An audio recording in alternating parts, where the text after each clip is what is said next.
This is the City of Romulus Planning Commission for Monday, December 20th, 2021. Everyone, please rise for the Pledge of Allegiance. Pledge allegiance to the flag of the United States of America and to the republic for which it stands, one nation, under God, indivisible, with liberty and justice for all.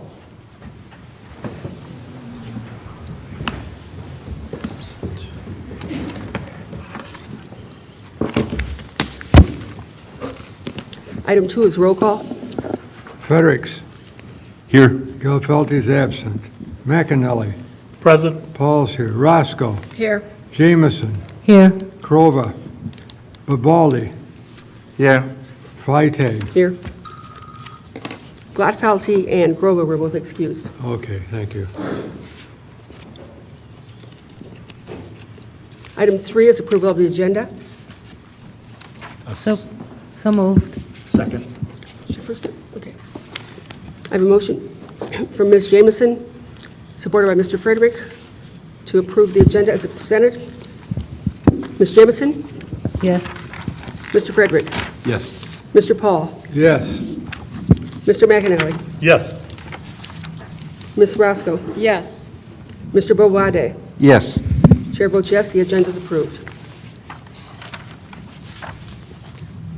Item 4 is approval of the minutes of the regular Planning Commission meeting held on October 18th, 2021, and the rescheduled meeting on November 29, 2021. So moved. Support. Go ahead. Who's moving it? He's moving it? Okay. Who's seconded it? Jameson. I have a motion from Mr. McAnally, supported by Ms. Jameson, to approve the minutes of the regular meeting and the other meeting. Okay. Any discussion? Mr. McAnally? Yes. Ms. Jameson? Yes. Ms. Roscoe? Yes. Mr. Bowade? Yes. Mr. Paul? Yes. Mr. Frederick? Yes. Chair votes yes. Minutes are approved. Item 5, we have comments from the public on non-agenda items. Is there anyone here who wants to speak on anything that's not on our agenda tonight? Seeing no one, we'll go on to item 6, and that is public hearings. And we have RZ 2021-002, PMG Sealmaster. And this is a proposed amendment to the City of Romulus zoning map to rezone 2.594 acres from N1 light industrial to MT industrial transportation. And petitioners are here?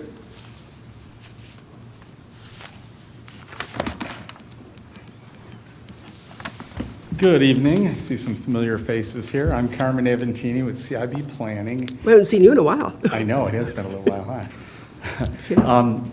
Except on Zoom, I guess, for the most part. Oh, right. Okay. I'm here with our team for PMG Sealmaster, and which includes Glenn Shapiro, who's the Chief Operating Officer for the company, and also Eric Fazzini with CIB Planning. And both of those gentlemen are going to be making some comments and some remarks on our application. Also with us, too, is Tony Rutger, who is from the plant directly. He manages the plant here. And also Jim Butler with PA Engineering, who worked with us on the concept plan and will also be working on the site plan, assuming we get the rezoning request approved. Just wanted to mention that PMG Sealmaster acquired this property last year, and so now they're going through the process of getting it rezoned and getting site plan approval and all the approvals that are necessary for that particular location. So I'll turn it over now to Glenn Shapiro, and he'll tell you a little bit more about the company.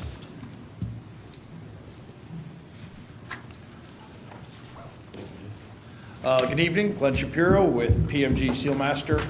I am the Chief Operating Officer. I guess it'd be relevant to give a little bit of history about our company and kind of what we do, what we're about. We started off, we used to be a company by the name of GemSeal, which was an actual competitor to the company that we work for now, ironically enough. Back in, I'll kind of speed it up a little bit. So in 2012, the GemSeal companies purchased a company that was in Auburn Hills, Michigan. The name of that company was Surface Coatings. So we purchased that operation in 2012, like I said, and then I'm going to really fast forward for you. So we're going to go to 2020, and in 2020, what had happened was the Gem Seal company, we decided to sell off some of the locations that we owned and operated at that time, and we decided to then purchase some of the territories from Sealmaster. So Sealmaster is a nationwide company. It's comprised of franchise owners. So what we are is we're actually the largest franchisee within the Sealmaster system. We have operations in Michigan. We have them in Pennsylvania and New Jersey. We have them in North and South Carolina. We have them in Florida, and we have them in Texas. So those are the territories at which we own and operate. Michigan is a little bit unique because Michigan is one of the territories where we actually have two manufacturing plants. The one in Auburn Hills we purchased in 2012, and then the one here in Romulus, which we bought in June of 2020. Other locations that we also have, we have a location which we call kind of a distribution center, and that's out on the western part of the state in the Grand Rapids area. So the reason what we're here today is obviously so that we could rezone the property to get it in, to become compliant with what the city would like us to do and more of the nature of our business. So, any questions? Thank you. Not yet. Okay. Great.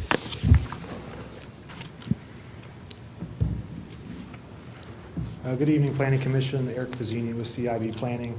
So these are some of the points that Glenn just went through. It's a nationwide network of franchises. It's a retail operation selling crack fillers, surface coatings, and other equipment that goes towards the application of this pavement maintenance products that the company sells. The coatings themselves are created on-site using vertical mixing tanks. That's the manufacturing that we're referring to. It's similar to mixing paint. And then finished products are stored in 10,000-gallon bulk tanks. There's 4 existing tanks. As part of the site plan review process, we'll be looking at making sure that those are all accurately depicted on the site plan for the city. And then again, the majority of coating products are distributed through individual contractors. Glenn stated that the site receives approximately 15 trucks per day, pickup trucks, individual contractors that purchase the product from Sealmaster and then go to use it for their clients throughout Metro Detroit. So this is the site, 27989 Van Born Road, 2.6 acres on the south side of Van Born, west of Inkster Road. Existing zoning is M1, light industrial. The majority of existing improvements you see were constructed by previous owners, and the proposed zoning is MT, industrial transportation. This is due to the petroleum-based materials on site. Petroleum is not in its raw form used on the site, but it's petroleum-based products that are sold. And this district directly corresponds with the future land use designation of heavy industrial trucking. If approved, site plan review application would be immediately submitted, and building department requirements would also be satisfied, as well as all other city departments. So we have a lengthy justification letter, but we'll try to summarize that in 4 points. First, the proposal is consistent with the master plan, future land use map, and zoning plan. Again, the future land use designation corresponds with the requested zoning district. And we also point out that the proposal is consistent with master plan land use goals 1 and 2, transportation goal 1, and design goals 1 and 2, which are addressed in the letter and we'll mention later.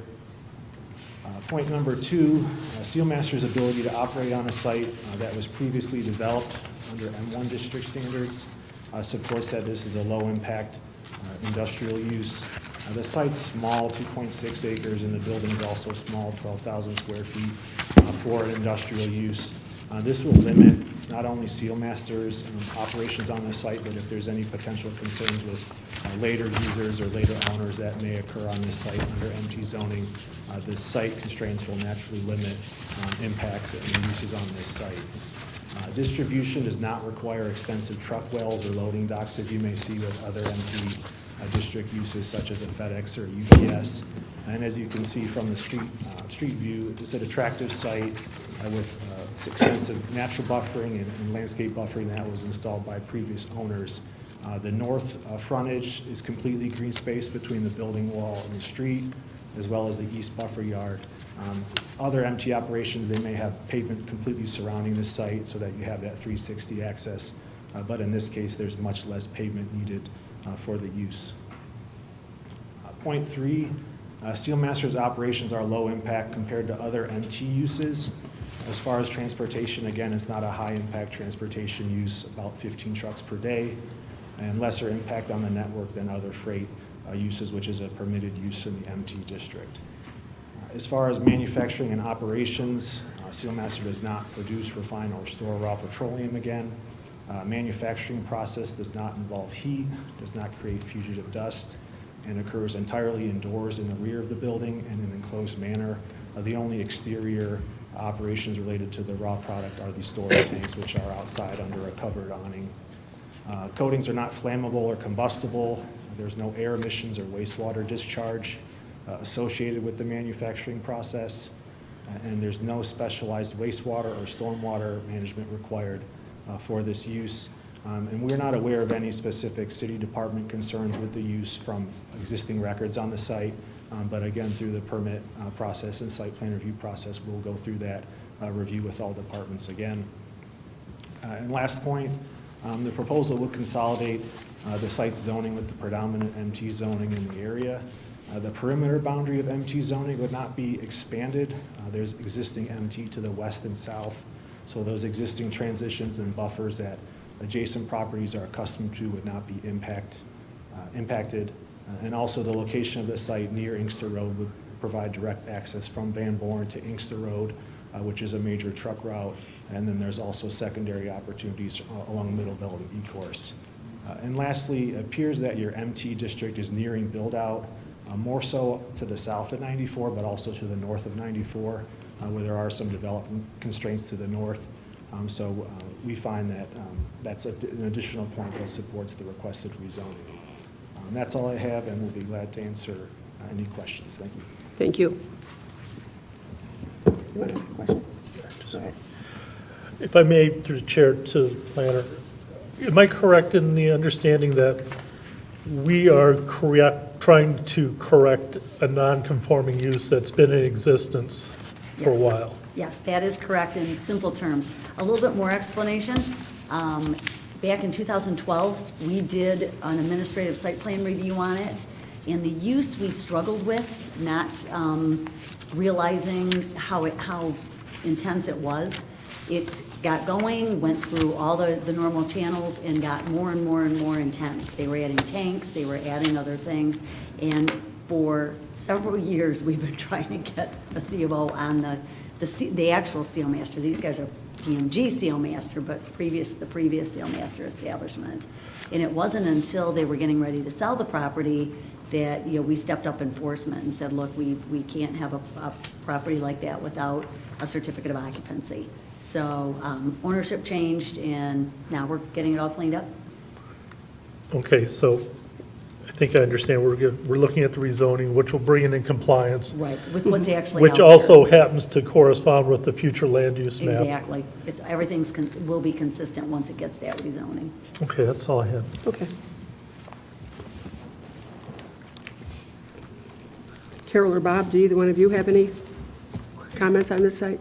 Or That's Jessica? Roberto. Well, you could pass for twins. You guys miss him, don't you?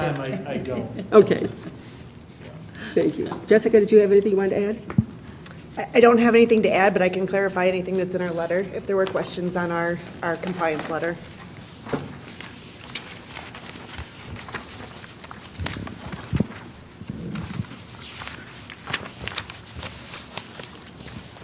I'm going to go ahead and open the public hearing on this one. Let the record show we have on file an affidavit of first-class mail. If there's anyone here who wishes to speak on this subject, raise your hand. When you're acknowledged, come to the microphone and give us your name and address and your comments. Is there anyone here that wishes to speak?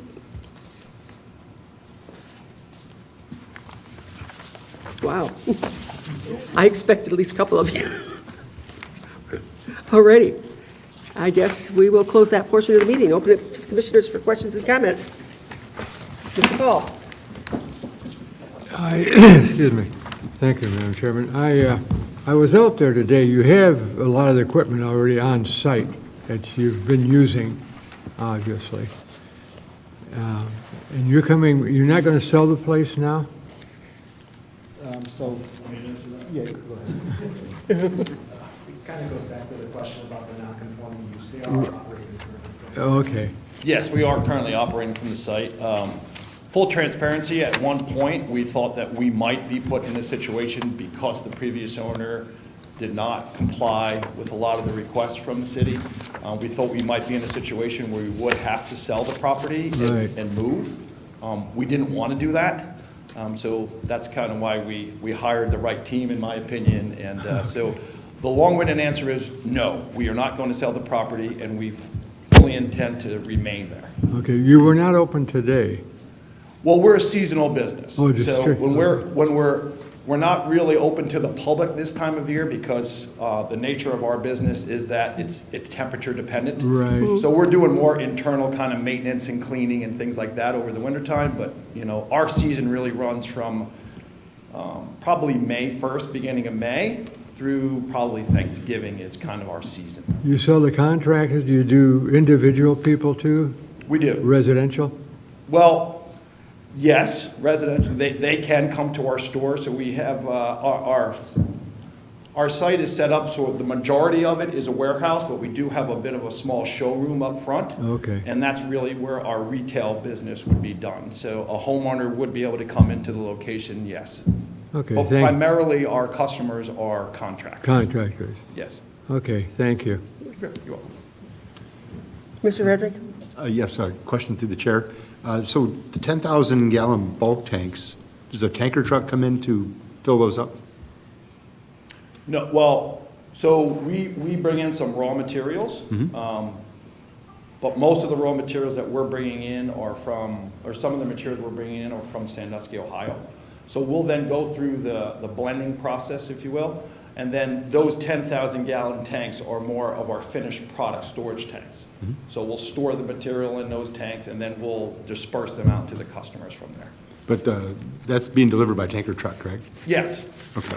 yes. And is it loaded into those, your holding tanks inside or from outside the building? Inside, Okay. yes. That's all I have at this time. Thank you. Thank you. Any other questions or comments? I do have one quick question. Go ahead. None of your product goes into the storm system or the sanitary, even a byproduct? It does not. It does not? No. Okay, thank you. That's all I have, Madam Chairman. Through the chair. Question on the report for the fire department, it mentions about spill containment being installed. Can you speak on that? You want to, maybe that's what we're talking about.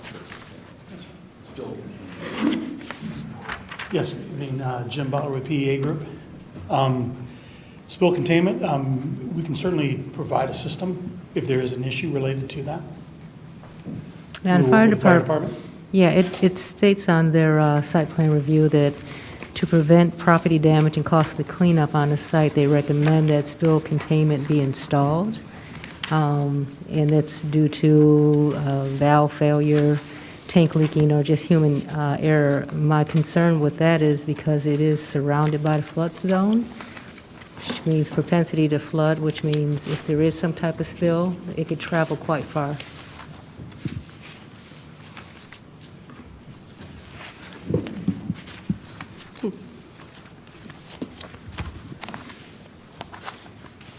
That's a requirement, that's part of site plan review, so I don't know if you guys have gotten that far No, into we it have yet. not gotten that far, Yeah, but as a part of that, Yeah. we can certainly give the fire department and see what they need and address that issue. We wanted to But be it'll certainly be proactive with this. We're doing a lot of stuff concurrently on this project. Right now, the building department's in the middle of the city certification inspection. We're trying to get them a temporary to be in there until they get site plan and Right. get here and finish it off. So everybody's working on different parts of this. So fire, DPW, building all reviewed the information there and kind of went ahead and gave them some site plan comments. Right, so that would That's one of come them. up, that would become for review in the site plan. Right, right. So you'll see it when it comes back on the site plan. You'll see that. And we'll work with the fire department on that. Thank you. Thank you. Any other questions or comments? If there are none, then I guess a motion is in order. Madam Chairman, Mr. McAnally. I make a motion that we recommend to City Council approval of the request to rezone 27989 Van Born Road from M1 Light Industrial to MT Industrial Transportation, since it meets the following 8 standards for rezoning that are Support. listed in the summary page 4 and 5. Page 4 and 5.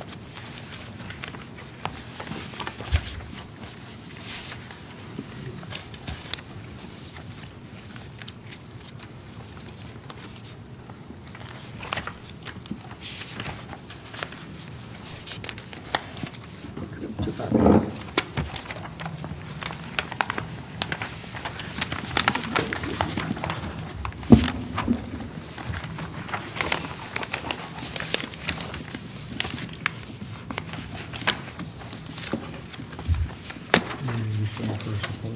We need the support. Need support. I'll support it. Yep. Alrighty. So, Okay, I have a motion from Mr. excuse me, McAnally, supported by Mr. Paul, to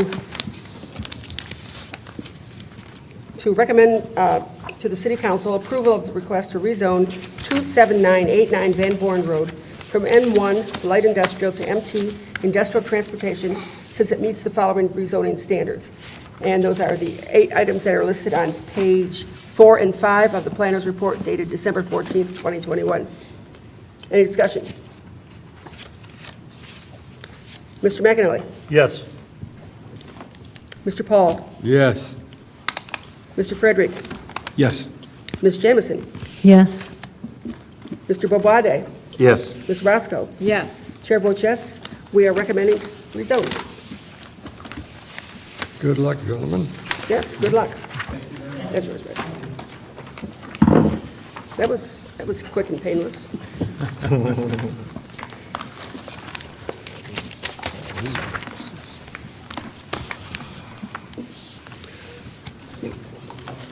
Carol, are they going to come before us, back before us, or just? Okay, I don't know if it was through administratively. Okay.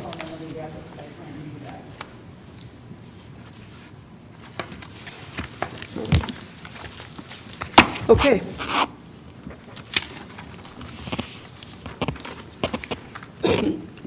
Moving right along, we have old business, and we have no old business at this time. New business, we have SPR 2020-013, raised transport, to construct a 39,950 square foot warehouse distribution dispatch building at 11777 Harrison. Is the petitioner here? Who's going to speak? Oh, Mike. Good evening. Good evening. Mike Brock with Hennessy Engineers. I'm here representing Raised Transport, which is Raised seeking a site plan approval on a 30-acre piece of property on the east side of Harrison Road between Goddard and North Line. The property is zoned M1 with all of the surrounding properties with the same zoning. They're M1, except for a portion of the property across the street, which is airport property. They would like to construct a 39,950 square foot warehouse and distribution building. I do have some slides of the adjacent properties. This is the southwest corner of the property with the industrial use to the south. This is the airport property across across Harrison, that's on the west side of Harrison there. This is the northwest corner of Ray's Transport property. It's vacant. And then there's an industrial use across the street of Harrison Road. That's on the west side of Harrison, that's looking south. And here we have the overall site plan of what Ray's Transport would like to construct. Right now, we have the detention basin along in the front, along Harrison Road. The building, some trucks, and some outdoor storage for trailers and some staging area. The property is, the way the design's kind of set up is for future expansion as well. Right now, though, the future expansion would only go to the pipelines. There's a set of pipelines that's bisecting the property. Right now, he has no intention of ever expanding anything to the east of that. Here's a kind of a blow-up of the site plan showing the detention basin in the front, the vehicle parking all in the front and some on the sides. We have the truck docks along the sides of the building, and the, I guess, staging areas for the trucks and trailers in the rear of the building. It's quite a distance from Harrison Road. We have the detention basin, and there's a 4-foot berm that goes along Harrison Road that's heavily landscaped. There's a lot of landscaping around the detention basin as well. We kind of focused everything towards the front of the development and not anything to the sides and the rear, because it's wooded along the perimeter of the property to begin with. We have a building that we would like to construct. It's offices. There's offices in the front, and then got a warehouse and distribution facilities in the rear. Here's kind of the surrounding area. You can see there's our development, Ray's Transport's in the middle of the slide there with the big detention basin in the front at his building. Then you can see along Harrison, it's for the most part, it's industrial. There are a couple of houses on Harrison that are all zoned M1, but currently it's some residential along Harrison. But you can see for the most part, it's industrial. Trucks, and Ray's agreed to this, and it is as part of the site plan package, that trucks entering and leaving the site would only go north to Goddard. So we have signage on the drive that prohibits left turns coming out of the site, so that they would not go south to North Line. They would have to go north to Goddard. Let me see. And just a couple of views showing the proposed development, Ray's Transport, and then some of the industrial developments to the north and the one adjacent to the south. Again, just a different view showing the industrial uses, the airport property across the street, and the industrial to the south. It's kind of a close-up of the building, the detention basin. The detention basin is actually sized for any kind of future development. It's easier to do it once than to come back and do it again. And just another view of you can see how far the building's set back off of Harrison Road. That's kind of why we wanted to put the detention basin in the front and set all of the building and the pavement and the trucks and everything as far to the rear as possible. And you can see all the wooded areas all the way around, with the exception of the industrial use to the south of the property. There's kind of a view from the roadway. Harrison is an unimproved gravel road. We are seeking a variance to use that gravel road for truck traffic, and that, I believe, is on the January 6th. It's set up for the 5th or 6th meeting, January 5th or 6th. And another view there. And that's about it. Let me see, it is served with public water and sewer from Harrison Road.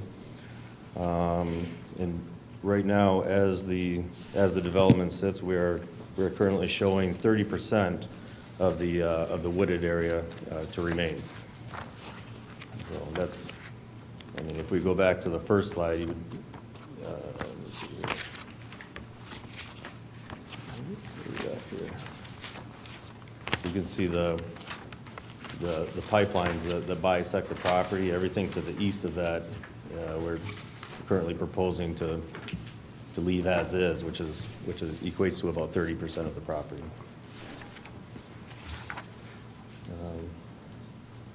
I did put together a little 2-minute video of flyovers if you'd like to see it, but it's kind of I kind of summarized everything into these views here. But if you'd like to take a look at the video, it's on there as well. If you'd like, it's up to you guys. You can throw it up there if you want. Kind of have a look and like to entertain any questions that anybody would have. I guess I'll start. How many trucks do you anticipate in and out of there? 15 to 20 per day. 15 to 20 per day? Yes, and they would be going to and from Goddard. They would not be going south to Eureka, or I'm sorry, to Northline. And you have close to 40 parking spaces for trailers? For trucks? Approximately. I don't have that number with me right now. I'm not. It's 46. 46, There we go. okay. Okay. There we go. Yeah, it does equate to, what was it, 124.9%, I believe, of the building, which I think we're allowed 125, so. Okay, so if you have 15 or so trucks coming in and out every day, why do you need 46 spots? Well, I have Paul here who knows a little bit more about Ray's kind of day-to-day logistics. You could probably get into that for you.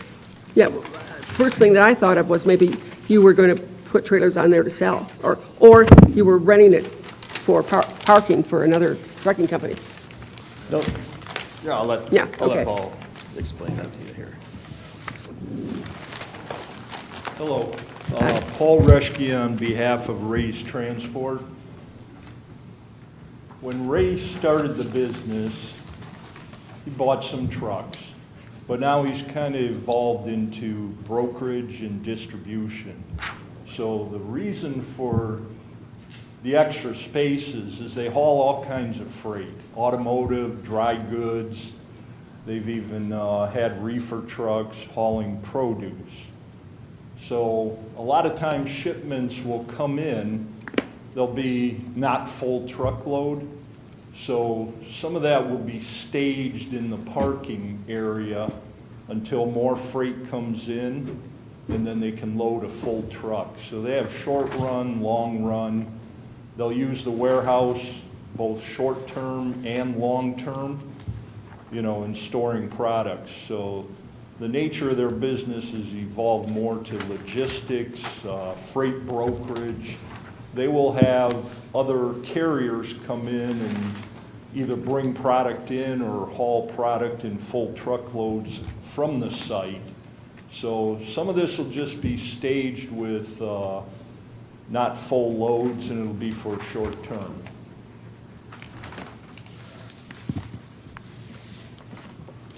And my other concern is taking the trucks up and down an unpaved road. I have a problem with that. I don't see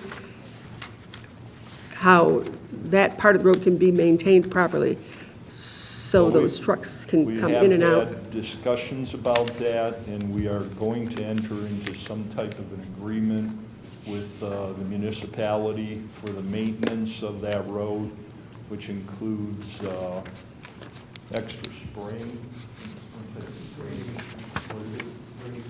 Yeah, grading and spraying of the road. You know, when Mike said 15 to 20, that's at peak operation. Initially, it might be less. And, you know, the hope is at some point down the road, that road will get paved. But we're agreeing to enter into a 5-year contract and extending it if it has to extend beyond that for maintenance and, you know, control of that problem. There's also a culvert there that we've had discussions with Roberto about. It's been tested. We are going to come to some agreement to put additional asphalt over that. And these are things that probably will transpire in the next couple weeks here before we go into the meeting on January 5th. So Roberto's here tonight, if you do have any, you know, maybe he can explain it. I know you've got the I know, correspondence yeah. in your packet, but it's kind of technical. Yeah, good evening. I can elaborate a little bit. As Paul had mentioned, there's a letter actually that I drafted to Carol that kind of spells out some of the maintenance Yeah, it's in that our we packet. want them to handle. You know, obviously, it's a little bit more chloride more often than what we spray it. I think I had in there 2 to 3 chloride treatments currently budgeted. Right. So they would have to do 6 additional chloride treatments. And then also grading of the road, which can be very problematic in the spring and in the winter months, summer or spring thaws. So the onus is on them to help participate contractually in an agreement to grade the road. So we're really biased about it. That's if they get their waiver, you know, so they need to get their waiver. Right. Also, we strongly suggest that they really look at the option of like a double chip seal, something that could be like a thin pavement layer over the top of the road that can help with dust control and rutting and things of that nature. So that way, you know, it's kind of a little bit of a win-win for both, you know, the municipality and for their operations. Right. Yeah, I know, because when those roads, when the weather gets bad or whatever, they're raining, I mean, those potholes, Yeah, some of them could bury a car. yeah. All right, thank you. Mr. Paul? Gravel roads have a tendency to bottom out in the spring. And I don't know if you've had trouble with this particular road or not. Somebody graded it today, I assume it was the city. Yeah, Yeah. And, okay, are you gonna be doing the grading much more down there? Is that how it works? Are they gonna hire a grader or what? That's yet to be determined in a contract. So if they get their waivers and we move on to a contract, we'll have to look at those type of things. For chloride treatment, we would expect that they hire it out and Sure, they well, spray it. chloride, We- sure. You know, we would hold some sort of bonding or Right. cash value for that. With grading, if we participate and do the grading, there would be a cash return for them, to us, back to us for our hour, you know, our hourly charges. So it's yet to be determined, but Okay. it could be the city. I don't want to put all that responsibility on us, because we are Right. pretty strapped with, you know, staff levels, and we've got other things to be doing. But it could be a possibility. Okay, so you haven't any contract in place at this No. point? You're waiting till all the final results? Yeah, this is kind of the baseline of what we're going to request Yeah. if they get their waiver. Okay, because I think that road's pretty stable. I mean, as far as even the spring. Because I don't ever remember that road giving out, other than just mud. Yeah, that was our hopes, is they could look at some sort of Chip seal. ultra-thin, Yeah, double chip that'd be seal. good. Okay, thank you. Yep. Madam Chair. Mr. McInerney? Through the chair to the engineer, can you talk to the culvert right now they're talking, you've done a simulation where you put vehicles up to the weight that's allowed by law. And they're talking about putting asphalt as a reinforcement. But in time, who's responsible for the damage that has to occur just from the trucks going over there? You're going to get your grading down, it's going to start hitting the edges of is that going to fall back on the city to repair that every time? The culvert itself is a city piece of infrastructure. It is something that would be required to be maintained by the city. It's something that we have to inspect for the city and do by annual reports to the state. It's part of the city's infrastructure. If there is damage that is being seen in the culvert itself because of the truck traffic or the routing of the trucks, at that time, it would be something that we could put into that maintenance agreement that would be discussed to determine how often we're going to inspect it, and then if there's damage that's occurring, how that damage gets rectified. And it would be a good idea to have some sort of payment or a bond available to use to fix that. I feel like we don't want to set us up for a domino effect. We're going to start out by saying they can use a different route than what the truck should be using. Then we have all this other maintenance costs because we let that happen. I want some sort of assurance that we are going to be able to maintain that road. And the analysis that was done on the culvert, we collected field data from the culvert. There was actually a core taken to determine what type of, the culvert itself we don't have plans for it. It's been around for quite a long time. So we were able to determine from the field analysis what type of reinforcing is in there, and then that was used to create the model. The model has stated that 6 inches of asphalt can go on top of the culvert without any undue effects to the culvert structure itself. So the culvert itself currently can handle any truck traffic that is legal in the state of Michigan. Legal being the term. Yes. All right, thank you. Sure. Any other questions or comments? Just a question on the asphalt that would go over top of the culvert. How far in each direction would it extend? We have not solidified any length, but we would need to make sure that it was enough that we weren't picking up the asphalt with any grading and that it wasn't going to affect the culvert. I would imagine something like 20 feet in each direction would give us enough resolution to make sure that we weren't damaging the culvert. That's all going to be And part of this that is- agreement. Right, that can all be in that agreement, and that is something that's typical on, with gravel roads, if you have an infrastructure piece like a culvert, that is a typical way to address it.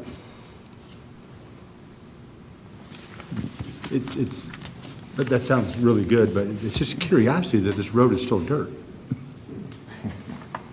I mean, it's north of it, it's paved, and south of it, it's paved. How did this get missed? Before our days. Yeah, through the chair, if I could, there had been some discussions for the city, actually, that's within the Tifa district, to pave that road. They had other projects that kind of took precedence and priority over the possible reconstruction of Harrison. When it is reconstructed, it's going to be a costly project. That road needs to be widened out to 3 lanes, plus that culvert, it wouldn't stay. So the city would have to build a new culvert over that creek and that drain. The existing culvert, it does have damage, but as the OHM report said, it can still support some, the legal limits that these folks are looking for, but also what we might find in other traffic.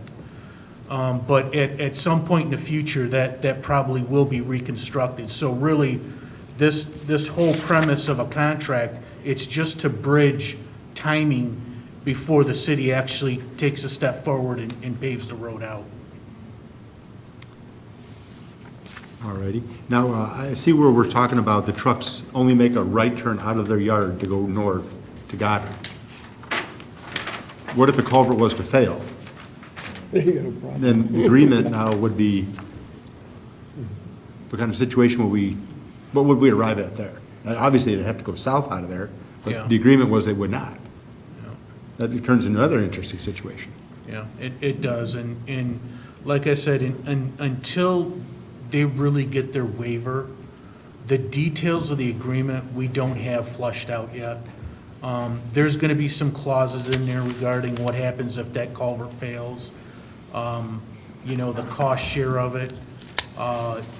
If the road doesn't get paved, the engineer's recommendation is within 5 years, we re-inspect that culvert.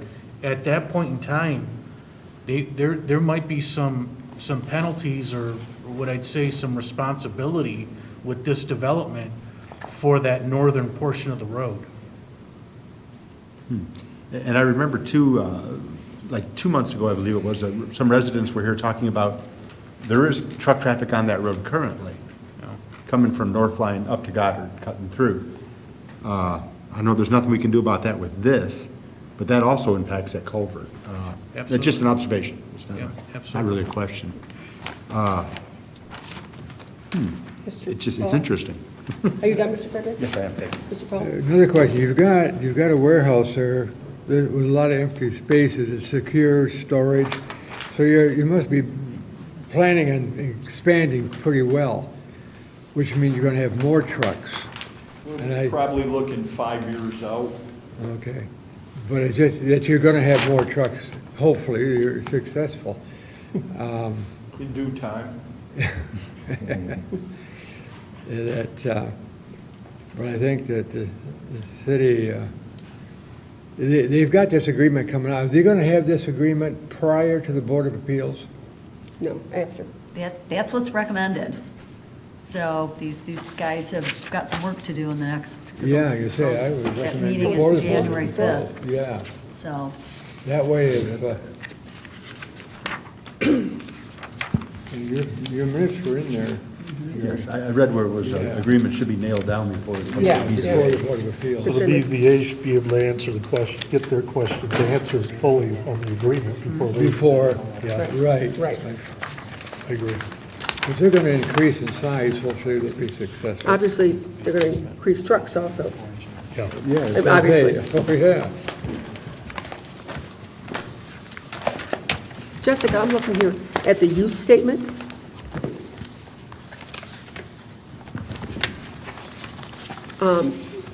The applicant has indicated that the site is designed to accommodate growth to the proposed use. Correct. And you're going to say the use statement should state that it's understood that an increase in truck trips per day would be a change in the approved use and may require a traffic impact study be submitted. It's recommended that if the variance for the use of the gravel portion of Harrison Road is granted, it is tied to an average number of truck trips generated daily by this development. So what you're saying is, they can have so many trucks, like 20 trucks a day or whatever, but as soon as they add more, then we have to address that unpaved area. Yes, it would be something that the variance could be, the resolution by the BZA for that variance would be able to be tied to the number of trucks that they are stating, that 15 to 20 average, and then if they're exceeding that average, the variance is then Right. null or not in compliance. Right. Correct. And that, I'm assuming this letter would go to the BZA, Carol? Yes. So they would have this recommendation as well. Right. However, there is still additional information that's going to need to go to them in terms of what gets resolved. Per your comment here, Jessica. Because it says that notes should be added to the plans for administrative review. Right. The plan's got to be revised anyway. There's some housekeeping things to Oh, right, clean right. it up, so. Right. And then the second item that I had under the use statement was in discussion of all of future use. Any future expansion would require a trip Right. generation analysis. And that is typical for any of our sites. yeah. Correct. Yes, and then, as you had stated, it was a recommendation that that maintenance plan be agreed upon prior to the BZA. That's part of our conditions for recommendation. the traffic study being done We're on the front page there. if it exceeds 15 to 20 trucks a day. That's one of the recommendation items. Which one was that? Number 3. Number 8. Oh, wait a minute. No, wrong one. I'm on a different page, aren't I? So what is, Go to number 3. Look at number 3. Number 3. maintenance agreement between the developer and the traffic. city for the gravel roads? Oh, I'm sorry, number 3. I was looking for, right. Right, okay.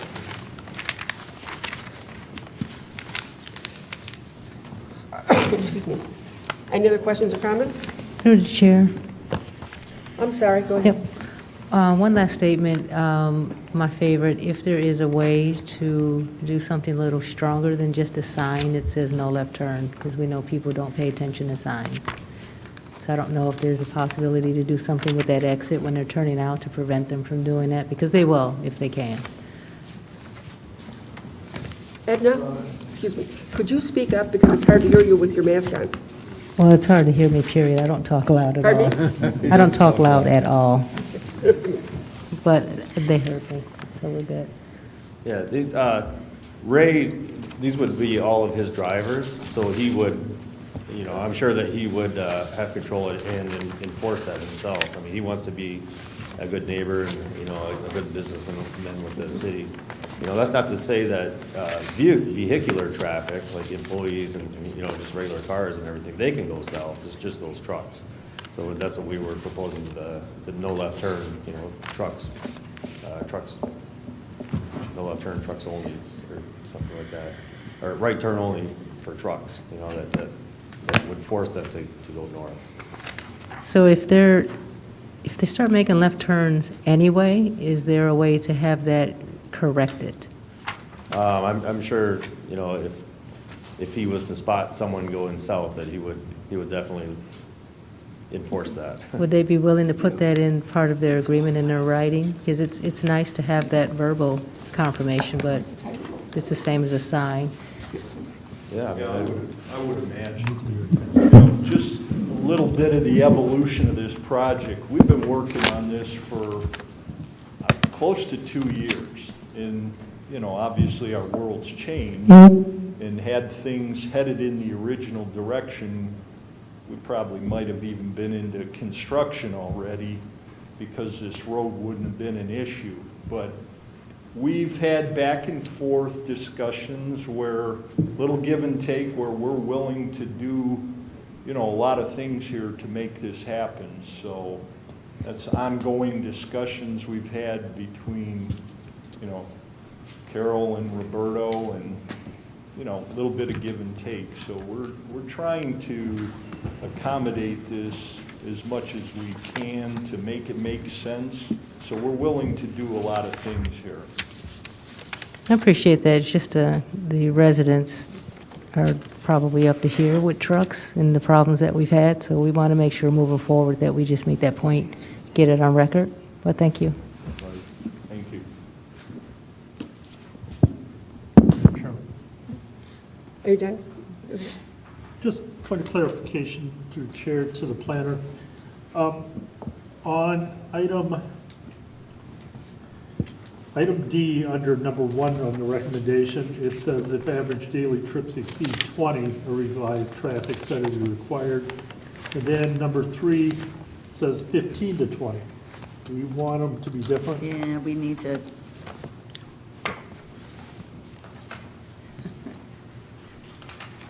That was an OHM recommendation, Jessica. What, is it 15 to 20 or is it 20? We want them to be the same. They've got to be the same, yeah.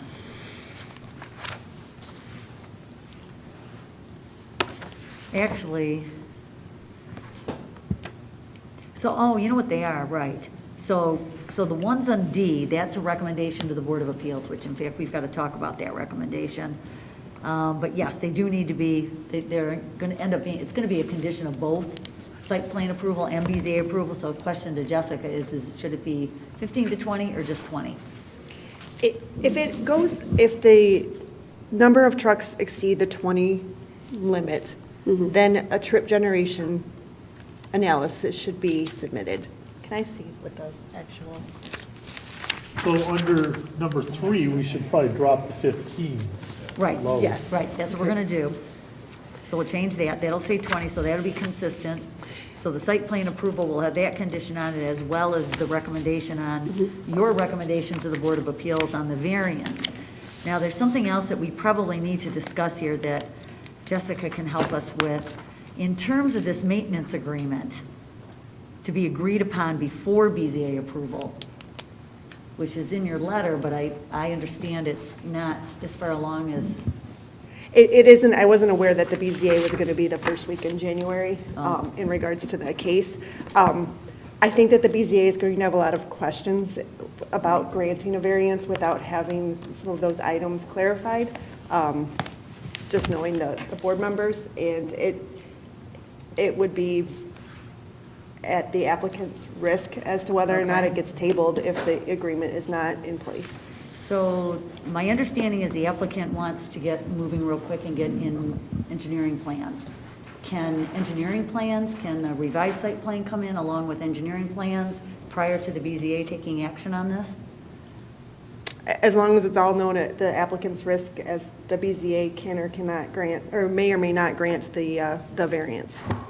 Tell us about your timing, guys. You guys are kind of driving this timing. We're doing the best we can. Can the BZA grant a conditional approval based on things that, items may come up in that meeting that would be acceptable that we have to agree to? Obviously, this is going to have to go through the city attorney. I just don't see with the holiday that this is going to be in place by January 5th. Right. I would recommend that we do have one in place prior to the BZA, because we might have other issues coming out of this site during engineering. I'm just mentioning that because I don't know the city attorney's timeframe.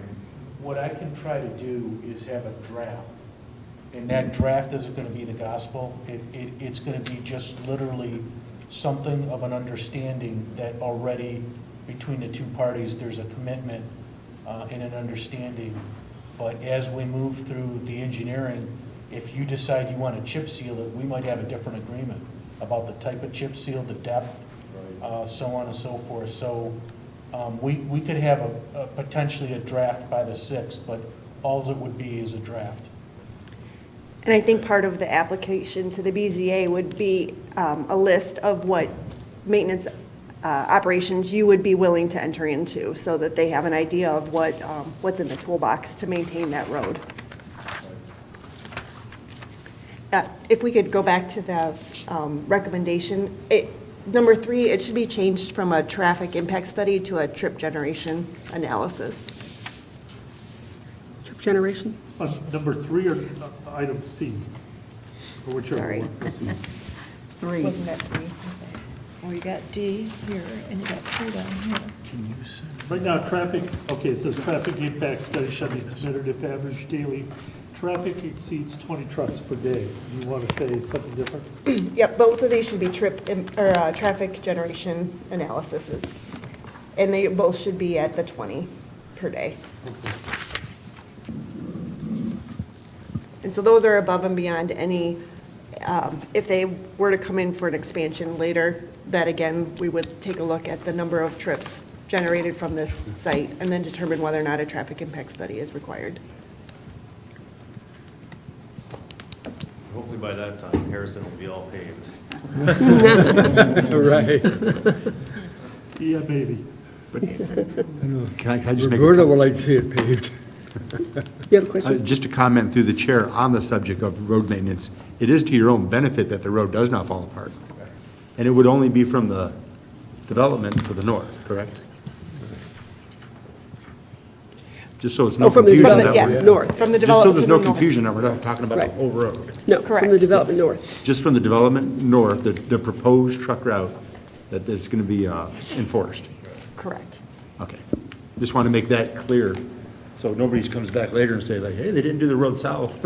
It's not what we talked about. But you can't have you're going to have a draft, but if that's pretty well consistent and you can agree on it, at least they know what kind of information we're gonna need before the Board of Appeals, because that's the only hammer we got at this point, other than engineering. Yeah.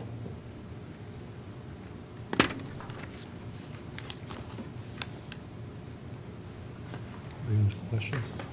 Pardon me? We good? I think so. Are we all set? No, I don't know if we have people in the public here. Are you guys here on this case? Well, Pave asked me to stop in and make sure y'all was towing the line. So kind of him. He would. Tom and Sandra Parker, we are up on Goddard Road, just west of the point line. Folks, I'm sitting here You listening. know what, if you could come up to the microphone, because that way it gets picked up. Our recording secretary can't catch you from all the way back there. Thank you. I run that road pretty regular. And if the culvert's a problem, why don't you head them south? Then it ain't a problem.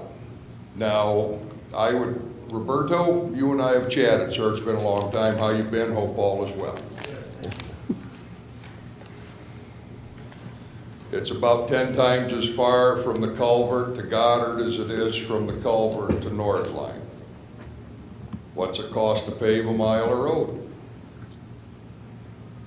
I have no idea. Right. Tar and chip, I'm hearing.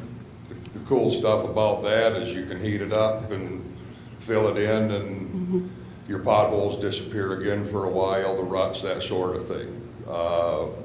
I like the idea of 3 lanes if that's what the ultimate plan is, which I think it should be. So whether I like it or not as a homeowner, industry's coming. I have not the loot to keep that from happening. But there's a cat further south on Harrison that he's site development of some sort, sewer, underground utility. I don't know exactly what he does, but you put a dozer on a trailer, that's kind of really no more than what these guys want to do. If they're twin screw tractors and tandem axle trailers, everybody is limited to 80,000 gross. And if it's a figure, he's running on it. Why can't these guys? Good point. That's about it. I just kind of, this is my first soiree into, I got a letter, I missed the first meeting, and Mike called me today and told me this was going on, so I thought, yeah, give me an opportunity to practice my nosy. But that's just my thinking. I'd head them south. Now, there's guys over my left shoulder thinking, that's gonna cost a hell of a pile of money. Who's this guy? But it seems like it solves a lot of problems initially. Y'all do what you want to do, but from a practical standpoint, it is an option. I would endorse that more so than worrying about the culvert. And then everybody's headache disappears until such time as federal funding's available to pave the road. On that, I'm gonna get off the soapbox, and as soon as you decide to table it or whatever you decide, I'm out of here. Thanks for your time, I didn't mean to interrupt. Thank you. Thank you.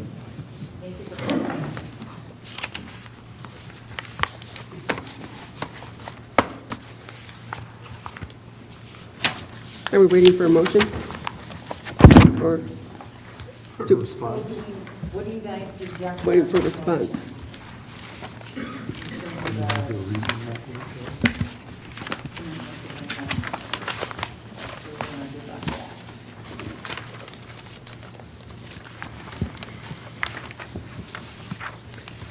So item 1C through the chair could be changed to a draft maintenance agreement between the developer and the city for the gravel road shall be presented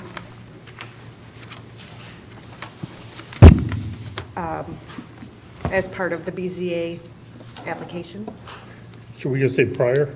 prior to the BZA. Okay, that's fine. It says prior now, right? Right. I Right. want to make sure. it didn't But you're saying change. a draft maintenance agreement? A draft. And then instead of being to be agreed upon, shall be submitted prior to the BZA approval of the variance. Could we get a draft, copy of that draft too, just for Sure. information, please? Absolutely. Okay.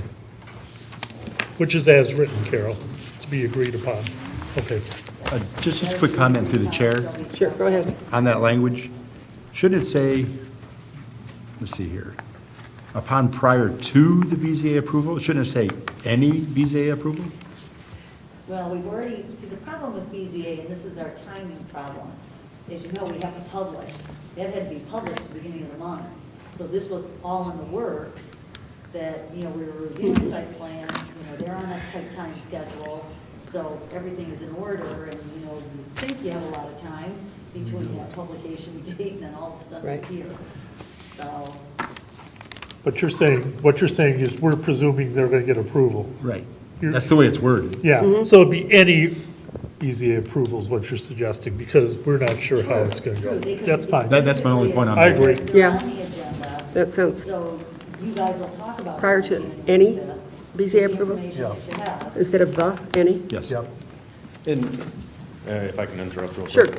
The way I kind of see it is like a draft maintenance agreement would be submitted, and during the BZA meeting, you know, we could all discuss it and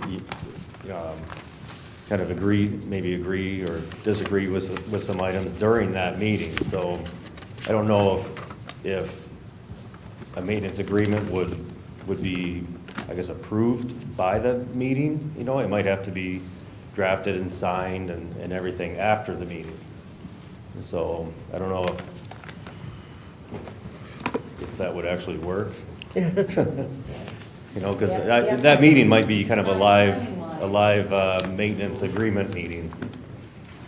You know, I think it's a matter of getting a draft in and getting Right. it going, and the BZA can entertain it, certainly. Did you want to change it from agreed to presented? Yeah. Yes. Instead of agreed upon, presented prior? That way, if anything comes up at the BZA meeting, then we have the option to massage the agreement and get it signed afterwards. Okay, So what are we saying now? just a trial run here. A maintenance agreement between the developer, property owner, and the city for the gravel road Maintenance. to property or the gravel road maintenance. Well, it says a maintenance agreement. Yeah. Right. Draft maintenance. To be presented prior to any BZA approval of the variance. You can probably strike all of the last part and just say that a draft maintenance agreement between the developer, property owner, and the city for the gravel road shall be presented. Period. Yep. Yeah. I'm happy with that.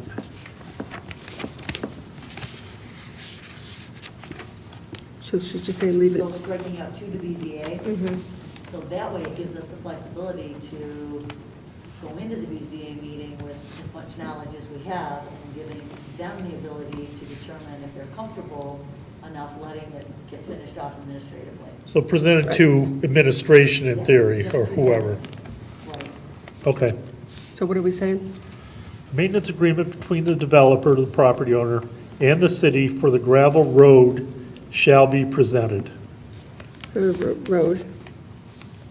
So after road Shall be presented. shall be presented. So it doesn't necessarily have to be approved as part of the variance. And it doesn't necessarily have to be presented to the BZA Now, prior. is that still a draft? Yes. Yep. A draft You didn't maintenance say agreement. draft, A draft maintenance agreement. Okay. So the end of that, you kind of taken out. Yep. Okay. Clear as mud. We're getting there. So Jessica, in D, that's another one where you're changing revised traffic impact to trip generation. Correct. Generation analysis. Generation analysis, right, to 20 trucks. That one was 20, the other one was, So you're, They're both 20, they're both 20. right. So in your letter, under the use statement, where it says the use statement should state that it's understood that an increase in truck trips per day would be a change in the approved use and may require a traffic impact study be submitted.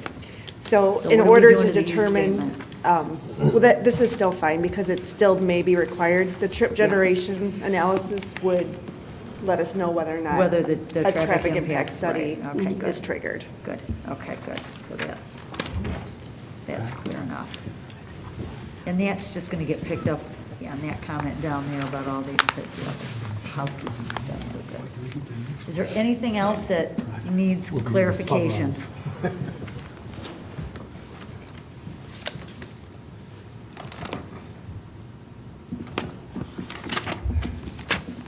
anything else? Number 3, you've got the number 3 changed as well. Yeah, we're changing a traffic generation analysis shall be submitted if average daily traffic exceeds 20 trucks per day.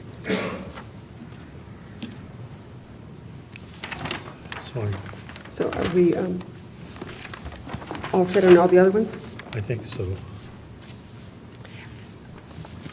Through the chair, if I may. Sure. Number 6, I just wanted to make sure there was agreement with the property owner or the developer that the snow fence and the tree clearing area would only be limited to the current phase and not, and that is what number 6 is saying, is that the section, the tree clearing that was noted on the plans should be limited to only to the current phase of construction. Right now, we plan on clearing to the pipeline. And that's what then- I'm and then saying the is, we shouldn't fence clear and every- past. Right, so our calculation that's on the site plan, that 30% is everything east of the pipeline. What we wanted to do while the contractor was out there clearing is clear up to the pipeline. So that silt fence and snow fence would be kind of along that pipeline. So to clear all the trees out, you will have to then do a tree inventory. You'll have to inventory all those trees that you take out that aren't part of this phase of development. Even if we're still saving 30% of the trees? Because we don't know what's happening in the future because you've got such a big piece. If you're gonna break that, if you're gonna give us a site condo, for example, and do the little 5-acre, you know, Yeah, I don't think, we don't have any intention of grading it or anything right now, just to clear them. Right now. While Yeah, we have the tree contractor so out the there. way the building department's been interpreting the woodlands ordinance, as you know, you submit plans here all the time, and we don't make you go through the inventory. Right. We do make you go through the inventory for clearing trees that could be saved as part of development. So, when do you anticipate the next phase coming in? Oh, like Paul said, probably 5 years, whenever the road's paved. So the other thing the other thing I could talk to the building department about policy, what they'll have you do is bond for it. So what you'll have to do is come up with an estimate of those trees that are there based on a cost thing that we have per tree, and it's a nice hefty bond. Yeah. So it's either do a tree inventory or, Talking that section between Berry Island. yeah, right. Right. Yeah. Yep. So item number 6, I guess we'll be good with that. We can address that on the stamping set. Yeah.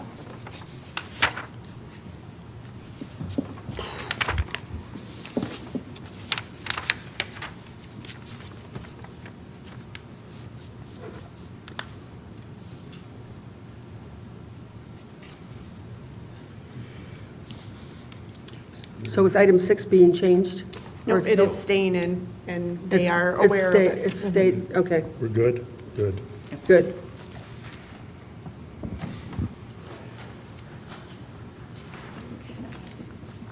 We ready for a motion? Are we ready for a motion now? I think so.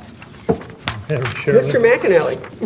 I make the motion that we conditionally approve site plan approval for PC 2020-0013 Raised Transport, subject to the 8 items as written, except for items 1C, which will state a draft maintenance agreement between the developer, parentheses, property owner, and the city for the gravel road shall be presented, period. And item 1D, which says, shall say, if average daily trips exceed 20, a revised traffic generation analysis will be required. That's under number 3. I said 1D. You said 1D, but number 3 is traffic. It goes They're there both too. traffic. Is it a traffic, is it, what's it called, a trip generation? Average daily trip generation. Trip generation analysis. Okay. So then, item 3 will say, a trip generation analysis shall be submitted if average daily traffic exceeds 20 trucks per day. And the rest are as written already. All right, is that what we have? That's it. Support. Support? Yep. Okay. I have a motion from Mr. McAnally, supported by Mr. Boboade, to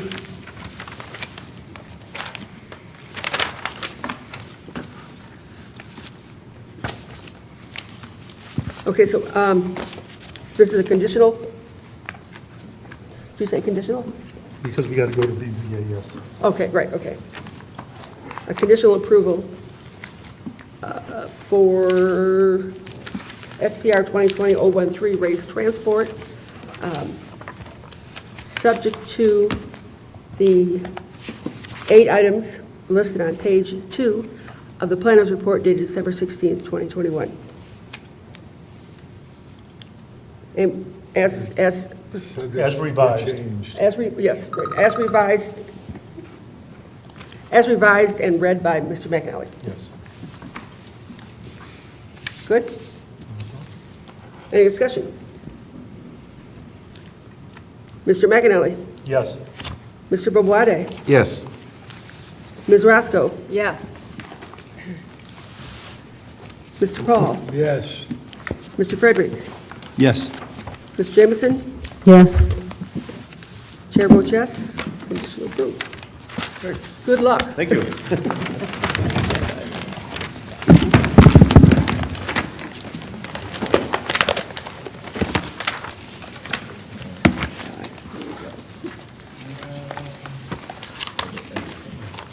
Okay, moving right along.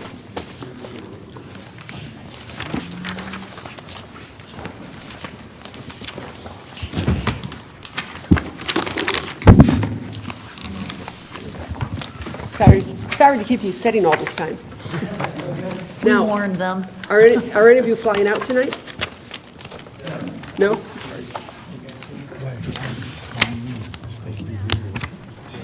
No, I'll get his. I could start a library. That was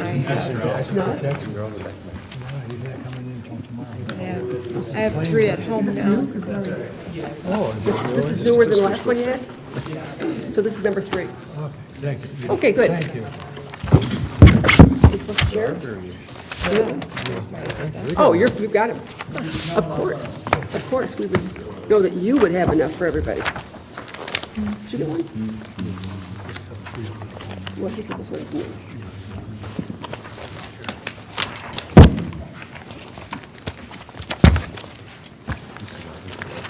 Alrighty, I guess I should read it off, huh?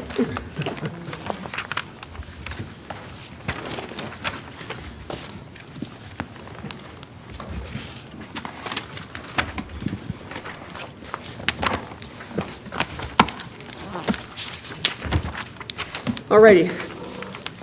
Item B, SPR 2021-019, North Point Industrial, Phase 1.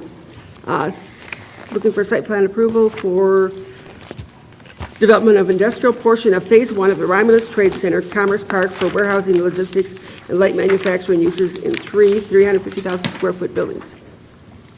And the petitioner's here. The petitioners are here.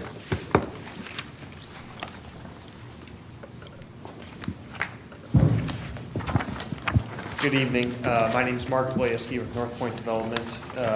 Here with me tonight are several members from my team as well as Jacob Swanson from Fleece and Vandenbrink, who's our traffic engineer, and then Rachel Smith from PEA, who's our civil engineer. So if there's any specific questions, as we get to that portion, we can have them come up and hopefully assist there. I want to begin by just saying thank you. Understand it's the week of Christmas. It's been a long meeting, so thank you guys for being here. We appreciate you helping move this process along. Again, if you remember, we were here for our conditional rezoning at the very end of August. We've been working with city staff and your planning consultant since that time to bring forward a plan that we're proud of, that hopefully we can answer any of the questions that were lingering from those previous meetings here tonight to your satisfaction. Real quickly, just want to hit on a few of the benefits of this project that we see. Again, we talked about a few of these at the Planning Commission meeting, but the one I wanted to point out specifically was the job fair that we're proposing. So again, I think this was brought up at a Planning Commission meeting for the Royal Farms project, but we are proposing for all of our tenants within this park that they're going to offer their new positions to Romulus residents first. So Romulus residents will get a 2-week kind of sneak preview of those jobs, and in hopes that we attract residents of the community as employees of this park. That's one of the things that we want to be proud of. We think we're going to spur a lot of jobs here, and we want a lot of those to come from local residents if we can. One of the other things I wanted to point out was just the infrastructure that we're making, the infrastructure improvement we're making in conjunction with the city. We did go to the TIFA board, and we do have some TIFA funds that we are applying towards this infrastructure, but I'll get into it later. But we are proposing 3 additional traffic lights, several thousand feet of multi-use path around the site, trails and walking paths within the site, as well as new utility infrastructure within the site. So it's a north of a $2 million investment that we're making along with the TIP board to fund those improvements. Here's the overall master plan. Again, we're here tonight seeking approval for phase 1, so that's buildings 1, 2, and 3 of the industrial. Each one of those buildings are approximately 350,000 feet. And we'll go into more specifics on those. We do have a quick video here of a 3D rendering showing around the site. I don't know if you want to click that. I can't click it. Sorry.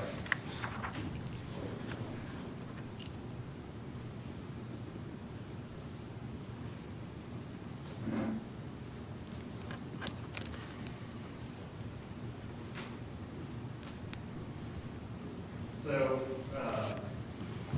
this video starts right there on Vining Road, kind of at the entrance into our park. We're heading southbound on Vining Road now towards the commercial area. This building here is the Royal Farms proposal, which you guys did review in October, I believe. We'll shortly make the turn on to Vining Road, just so you guys can get a good glimpse of what this project is going to look like from Vining Road. You will see that we did include some future commercial uses along the Wick Road corridor. These are sort of what our master plan is based on. We're going to use this for marketing efforts for additional commercial users, but we wanted you to see what it tentatively is going to look like in the future. One thing to point out here is all of the landscaping and mounding you see along Wick Road, we're proposing to install that from day 1. So that'll be installed whether or not the commercial buildings go in from day 1, just to provide some extra buffering and screening of the industrial uses in the background from your view on Wick Road.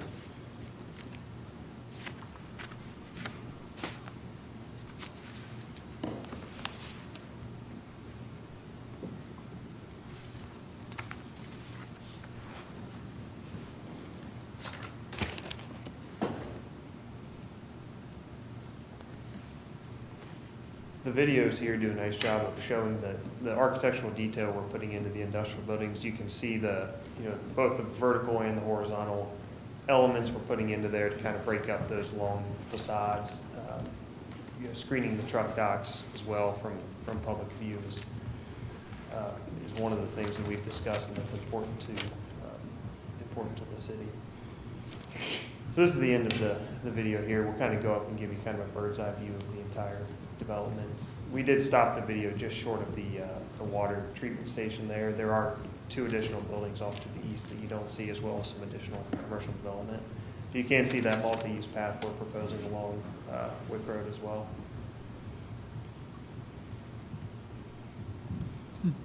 Go back to, there you go. All right, moving on. Again, here are the 3 buildings we're proposing for approval tonight. So this is what we're considering phase 1. It's the first 3 buildings in the park.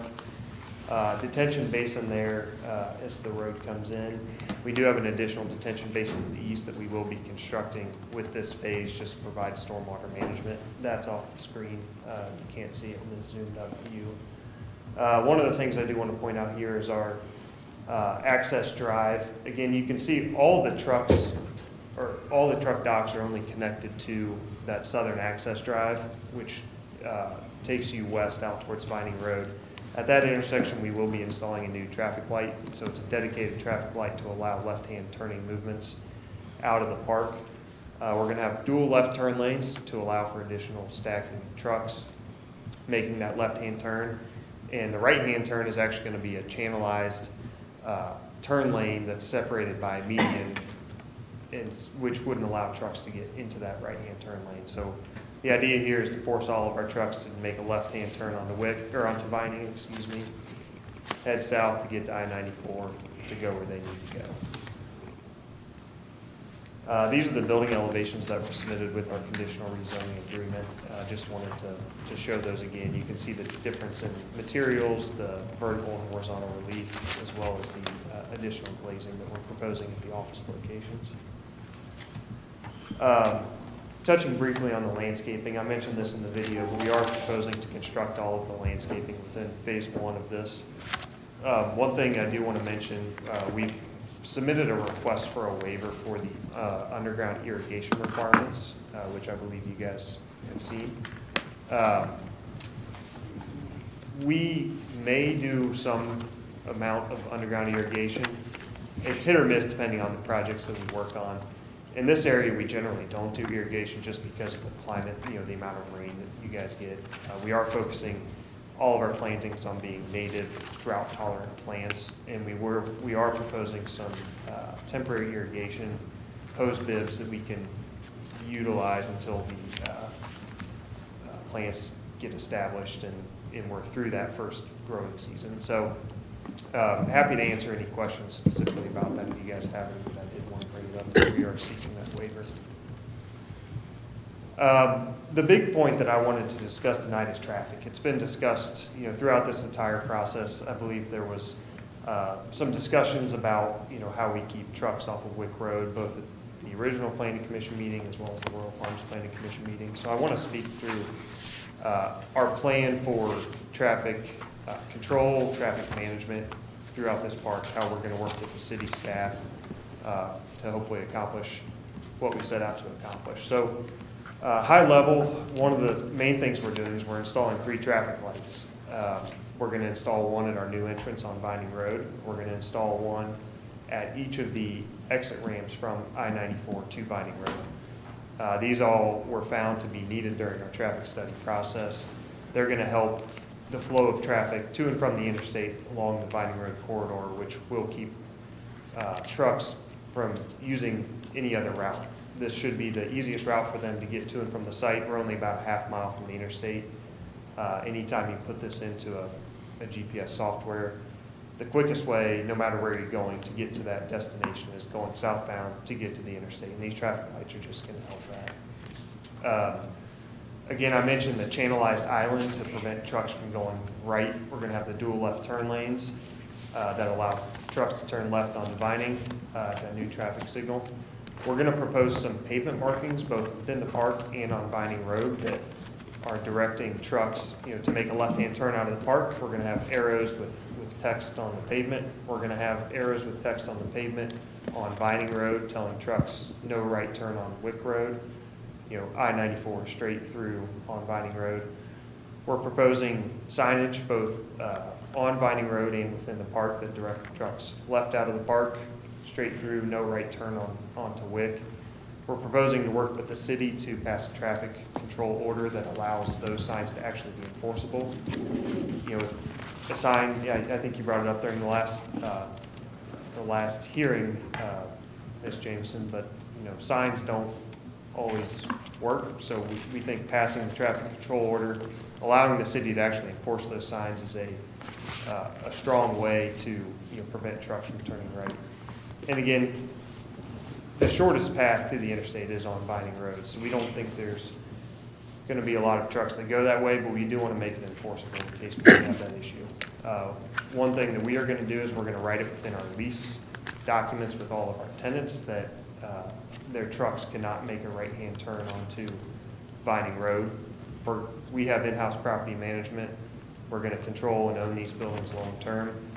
We're going to work with our tenants to educate them, educate their drivers, to have their trucks only utilize southbound Vining Road to exit the site. We think all of those factors together are going to help control the truck traffic. We're going to get them to and from our park using Vining Road and 94 only, which we understand is extremely important.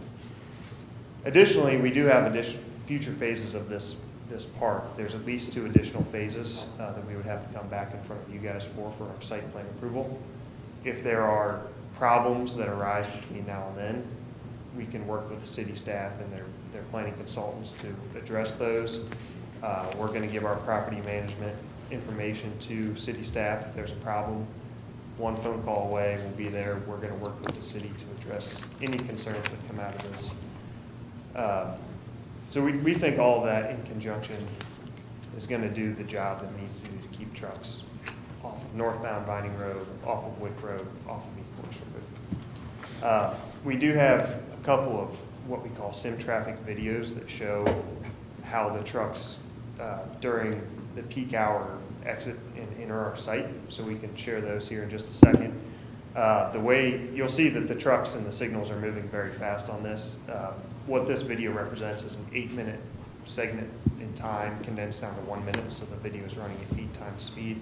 But it gives you a good idea. It actually takes the traffic data from our traffic study and puts it in a graphic form. So it gives you an idea of how these traffic lights are going to work when a truck pulls up to them. So I'll be quiet while this is going here. So this is the AM peak hour, 8 minutes during the AM peak hour time.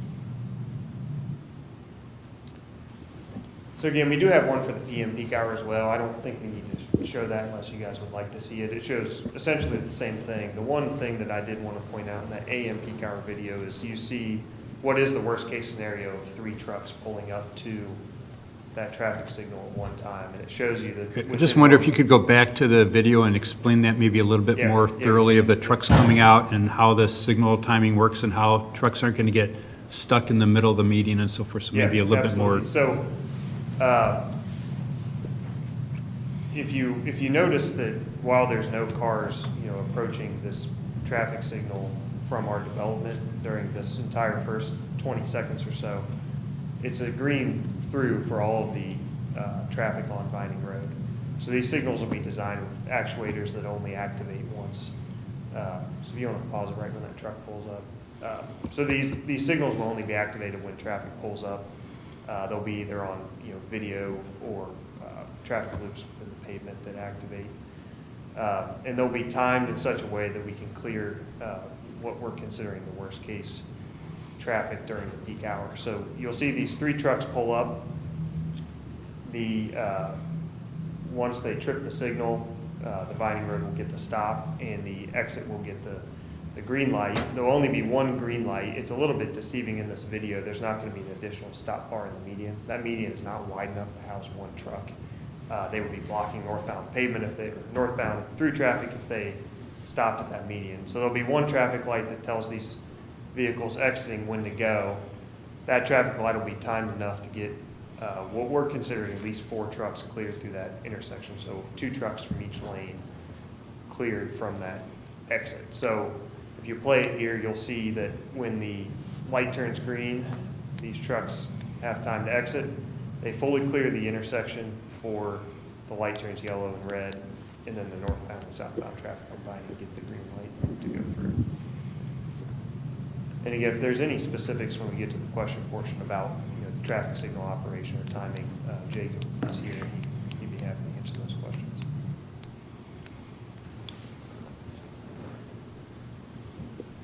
Thanks, Jim. The last thing that I do want to touch on here is the sidewalks. I know we've talked about this in all of our meetings, but just to reiterate, we are proposing an 8-foot pathway around the entire perimeter of the site. That's all going to be built with phase 1 of this development, so that will be open and accessible to the public as well as our tenants from day one. We're also proposing to construct a 7-foot pathway within the site along the private driveway, and then we're proposing to construct a trail around our detention basin to the east that connects to Wick Road as well as Smith Road. So folks that are staying at the hotels or folks that like to use this area for exercise can come into the park, go around the pond, exit up to Smith to get to the restaurants if they would like. We're also proposing a few amenities within that area, pet waste disposal facilities, in case, an employee or a trucker comes to this facility that has a pet with them, or somebody from the hotel's walking, or somebody that lives here is walking and wants to utilize this for their pet exercise area. We'll provide those facilities to make sure that they can have a pleasurable experience. With that, again, we're happy to answer any questions. We want to thank city staff and the planning consultants for working hard with us through this entire process. So. I have a question. Going back to your traffic, you're putting in 3 new lights? Correct. So when someone comes out, they turn left onto Vining? Correct. And then they hit the Wick Road light? Correct. Okay, so they have that light, then they have the lights for the at the expressway? Yes. Yep. Yep, so if you're going westbound on I-94, you wouldn't hit that first light. You should have free-flowing, right-hand turn. It's a pretty wide sweeping turn, so you would have those 2 lights if you're going westbound. If you're going eastbound, you will have to cross that traffic light, and then you'll hit the circle to go around and go eastbound 94. Yeah, the aerial of the map here shows the 3 new lights, and then there still will be the light at Wick and Vining. Right, in between Right. the 2. How will the timing on that light interfere with the flow? So we're going to work You're with the city. I believe the county controls County. timing on these traffic lights. Is that correct, Jessica? Yes. So Yes. we're going to work with the county to make sure. We're actually, one of the recommendations within the study is to retime the light at Wick and Vining to make sure it coordinates with Right. future traffic lights we're installing. So we're going to work with the county to make sure that the signal timing allows for the best flow possible for Right. traffic. Just a couple observations on the traffic. Go ahead. Through the chair. There's always adjustments to red lights with any development. I Right. see that in Dearborn every day. Right. And I can tell you for a fact, coming up 94 westbound to Vining Road, that light up there is going to make a difference. Well, I was just talking about at Wick and Vining, if that light wasn't in sync with the Oh, other yeah, it ones, was. you'd end up with a bottleneck with trucks or whatever. Yeah. Yeah, I mean, red lights get adjusted constantly.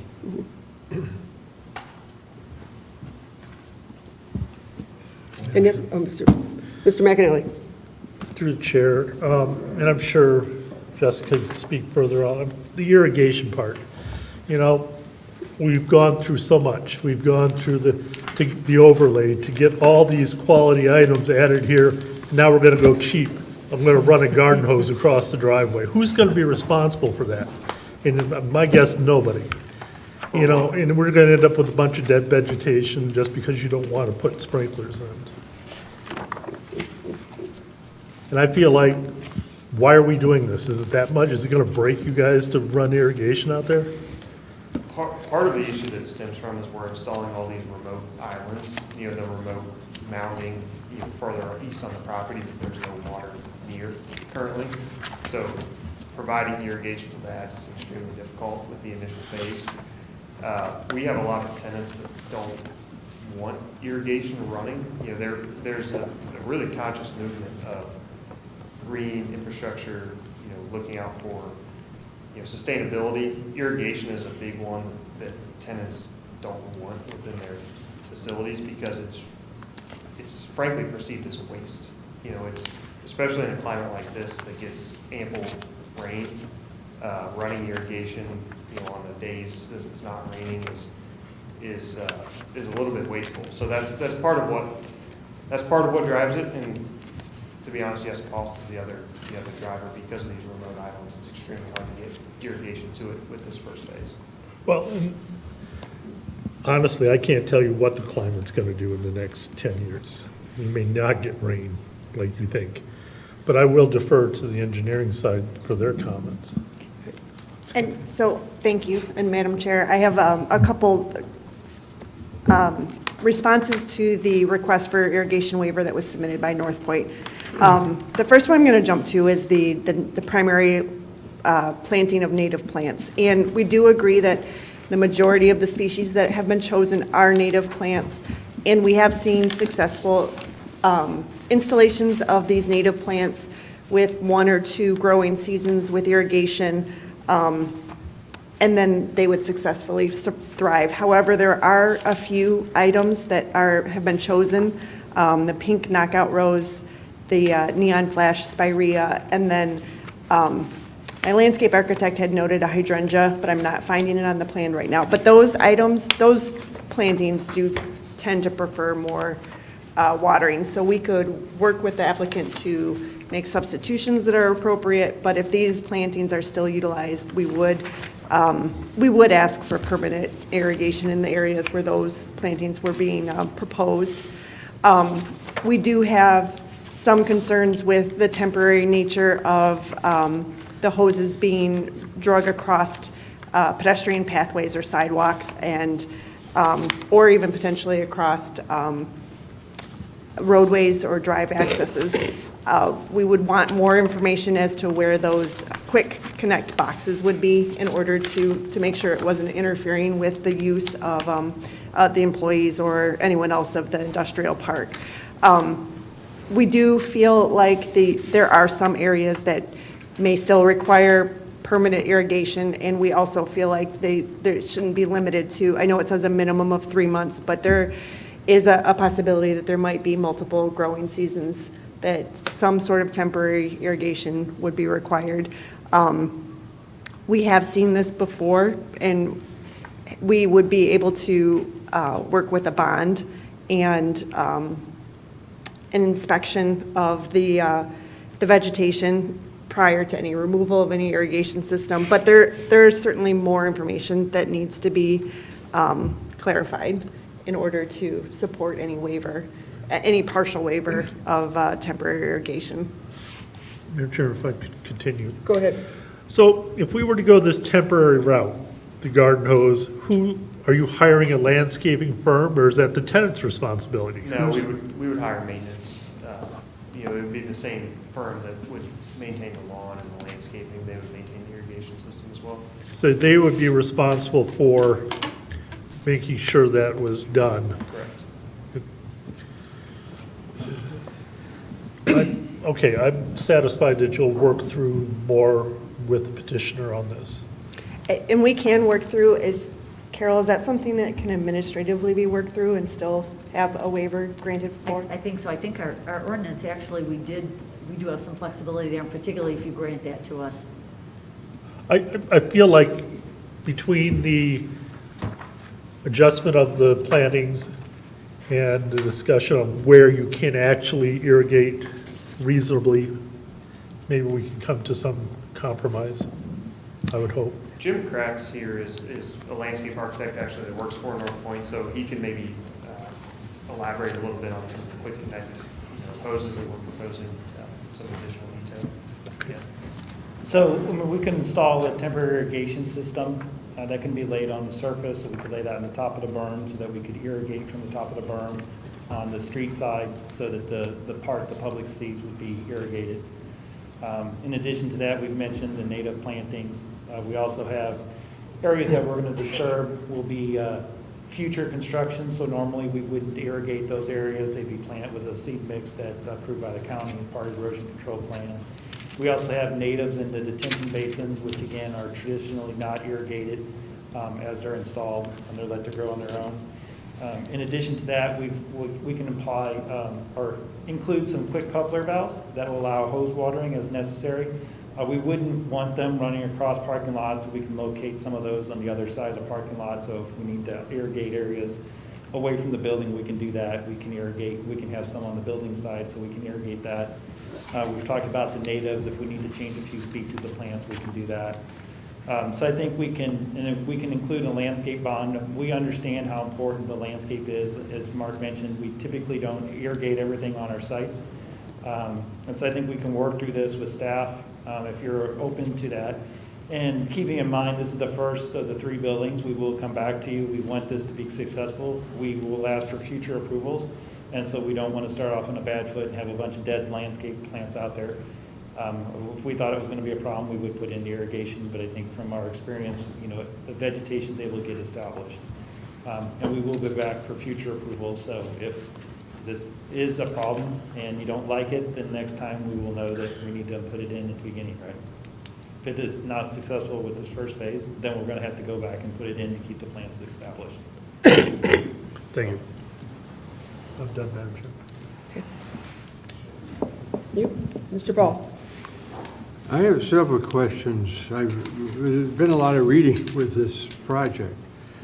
How are you coming with the condominium and the master plan? Yep, so we just got our draft plan You got a today, draft? this morning, so I'm working on reviewing it. We should have it, our goal is to have it to the city mid-January to begin their review. So Okay. we've got the master deed drafted and the bylaws drafted. We're working on the plans. Yeah, okay. One of the letters, and I can't remember who, I think it might have been the DPW, said that the outdoor path, the gravel part, should be hard surface. And what's your thoughts on that? We had a discussion with city staff on that last week. We will make it hard surface. We'll propose to make it hard surface. Okay, also, they suggest you take it out to Smith Road. If you look at this plan here, we've actually incorporated that. So you Oh, see a have you? dark line on the east side going up to Smith Road. So we Well, heard good. them last week. Oh, yeah. We've incorporated You've got some pretty good answers. Jim Wiginko will be very happy. I That guess was they from our did. building department, Dave. Pardon? That was the building department that had those comments. Jim Oh, was Jim it? Wiginko will be happy. Okay, well, I just want to make sure somebody's aware of them. In the pond on the west behind the restaurant. Yes. It was suggested you put a fancier fence up there rather than just a colored fence. Right. And you agreed to that? So the new city ordinance actually, I believe, doesn't require fencing around detention basins. And so these basins, is that correct? No. Jessica? Oh, yeah. I think- Yep, the new city ordinance does, or rather, the updated standard, engineering standards do not require a fence if you are not adjacent to a residential property or a use, and if it's a dry basin and a depth of less than 5 foot during a storm event. So neither of these would require a fence underneath those conditions. Okay, and it's a 6-on-1 slope? Yes, and if it's a 6-on-1 slope, which they are. You can crawl out. Okay, I just want, because I think one of your letters said they should have a different type fence than the chain link. We did say that it was a recommendation Right. in regards to the landscaping aesthetics. If it's something that you are looking to not utilize anymore at all, then we would need to see that on the plans as Yeah, well. so we had initially shown a fence, and then as we were reading the regulations of the city, we realized that this met the criteria of not requiring Well, a it fence. sounds like you're not going to need a fence, am I correct? Correct, yeah. Yes, okay. We're proposing no fence. We will be Okay. proposing no fence. And then if you're going to put a fence up, it should be a nice-looking fence rather than We chain can agree link. with that, for sure. Yeah. Okay.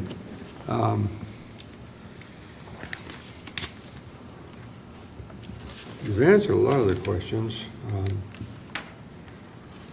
How are you coming with the Wayne County on the relocation of the drain?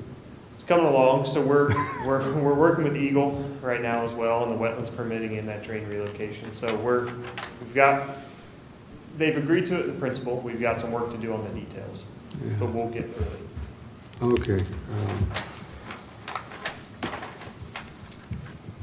And you've agreed that if you need more drawings after the project is complete, that you'll do that too? More plantings? More plantings? Yeah.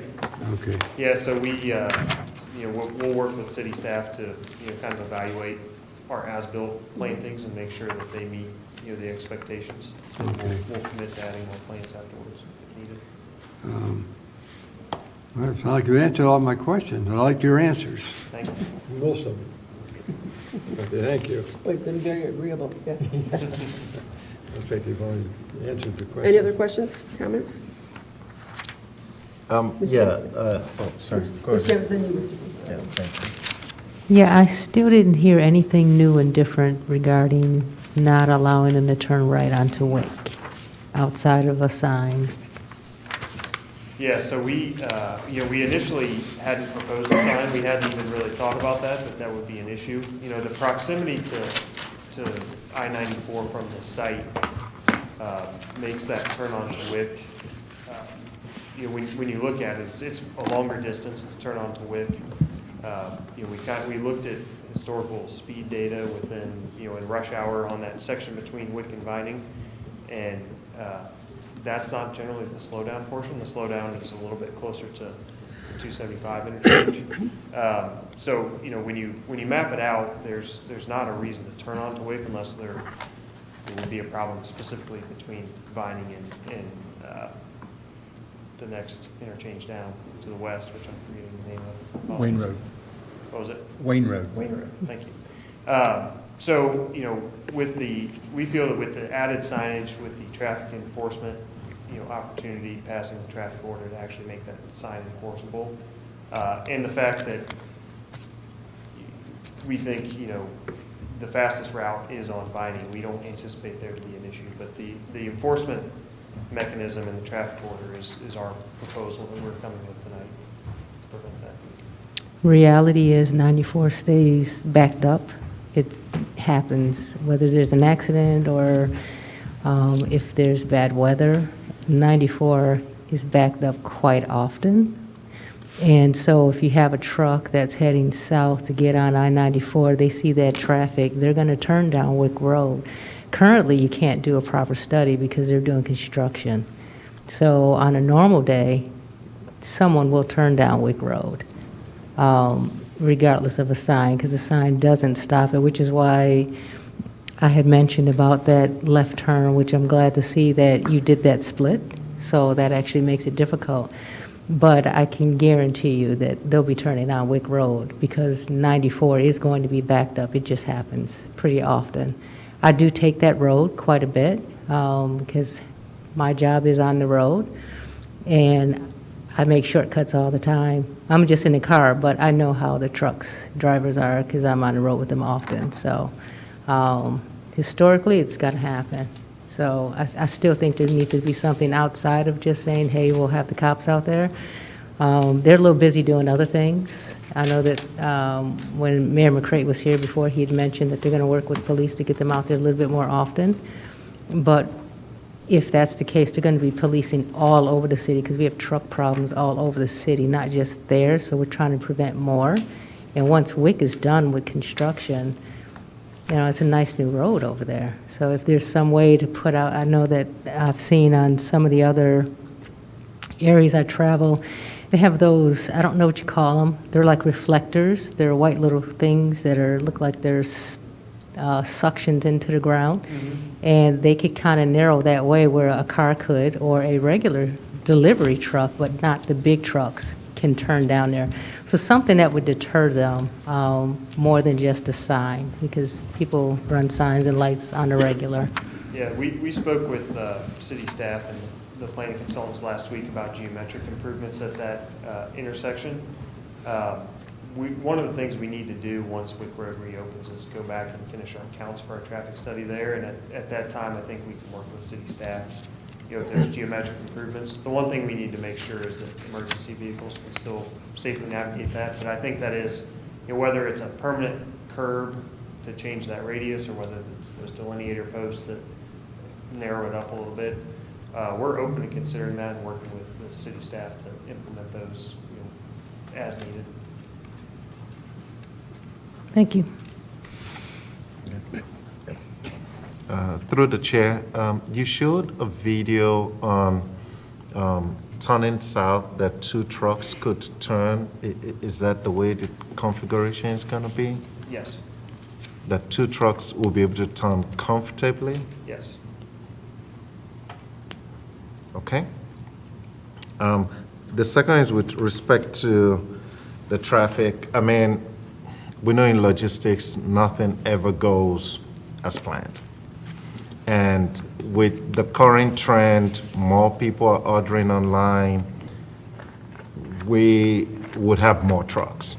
And I understand the model you used to design this, you put 3 trucks, a couple of vehicles, but could you put in more trucks into the model and see what it would look like?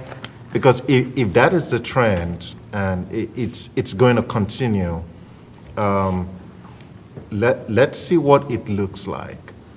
Because I think as you begin to build out the other places, we will have more truck activity than vehicle activity. But from the video you showed, it looks like more vehicle activity than truck activity.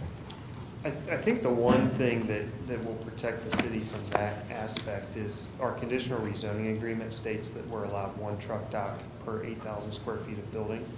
So even if the trend continues, those docks, that equates to about 43 truck docks per building.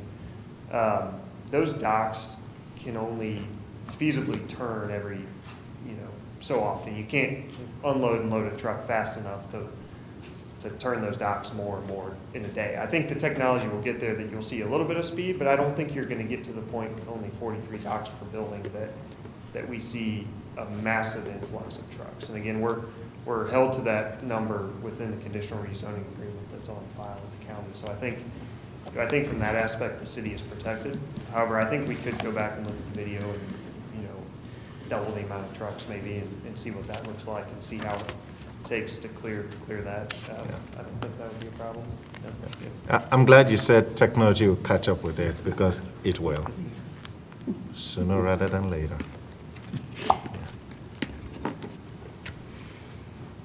Thank you. Yep. Any other, Mr. McAnally? Just a comment on the recommendation letter.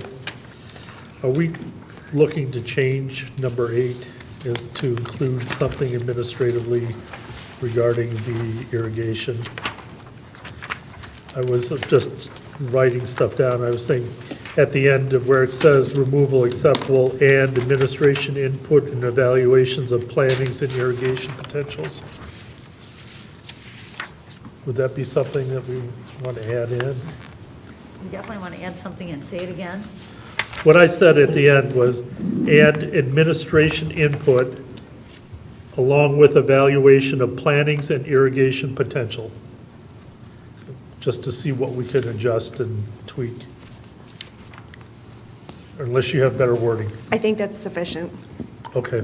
and that gives us the flexibility to work with them. Yep. I hope I can say it again. Point. No, because I didn't catch it all. Great. Thank you. We have a traffic problem with the 3 units. They're going to play heck yes anymore. Cross that bridge when we come to it, huh? That's exactly right.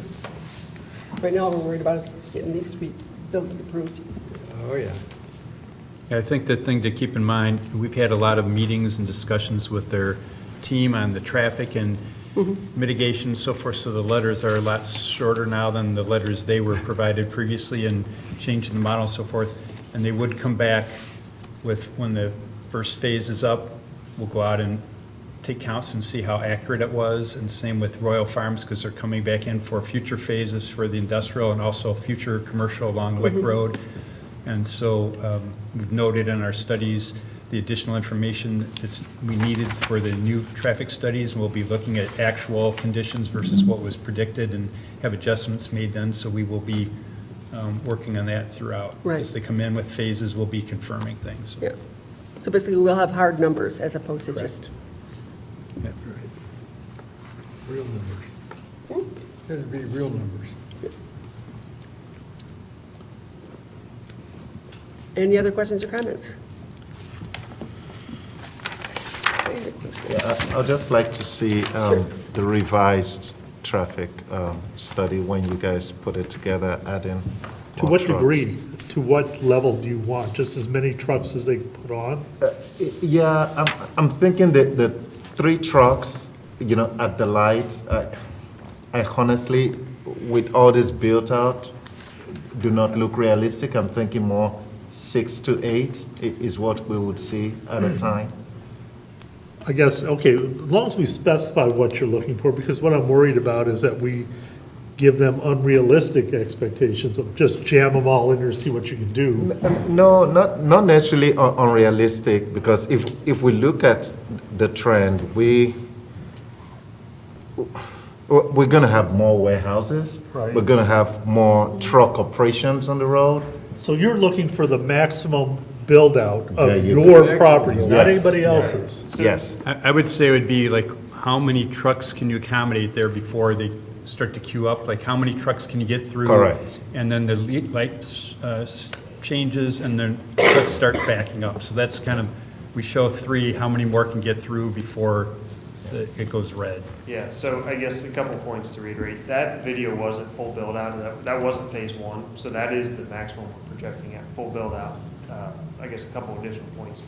That's 1 8-minute window in time, so there will be obviously additional trucks. I think the number, that we're projecting in the peak hour is around 40 trucks in that peak hour. So, and that's for the entire build-out. So if you think about that, that's, 1 every minute and a half, minute and 20 seconds roughly. So, with the cycle lengths and with the way that these are going to be set up, we should be able to clear that number relatively easy. I think what we can do is go in and look and see, okay, if we can get 4 trucks through this traffic signal, what happens if we apply that number of trucks for an entire, call it, I don't know, 20-minute period or something, and just see what happens to the traffic in there and see how the model reacts. That is worst case that we're projecting, so, I think you'll still see that while there may be additional trucks sitting for a longer period of time, we're still going to be able to clear it with these 2 lanes, with the signal timing that we're implementing. We should be able to clear it all pretty easily. But we can, work with city staff to get them an updated video. They can communicate with that with you, and we can, go from there on any additional iterations you guys would like to see. Yeah, sure. Yeah, I think we're all concerned about traffic, and Yeah. that's a good point. Yeah. What's your Yeah. build-out? Will the employees also use this? This will be the only entrance or in and out? So there's additional entrance and Wasn't there exits another one that you put in for somewhere? employees. So actually there's, if you see kind of in the middle of building 1, there's a car access on Yeah, okay. Vining, and then there's 4 car access points on Smith. Okay. Those are for cars only. Okay, Cars will still be able to access this signaled intersection, but they also have the opportunity to get out on the. I thought you had said that before, that they would have.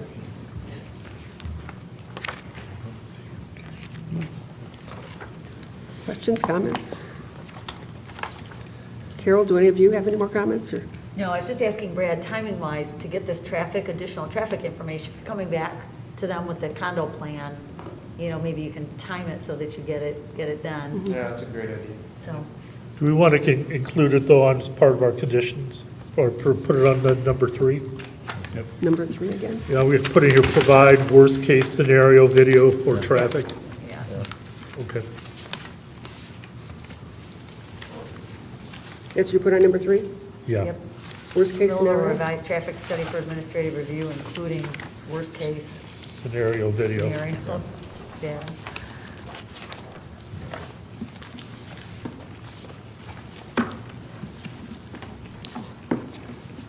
Any other questions or comments? Keep dragging this on. Madam Chairman, Mr. McAnally.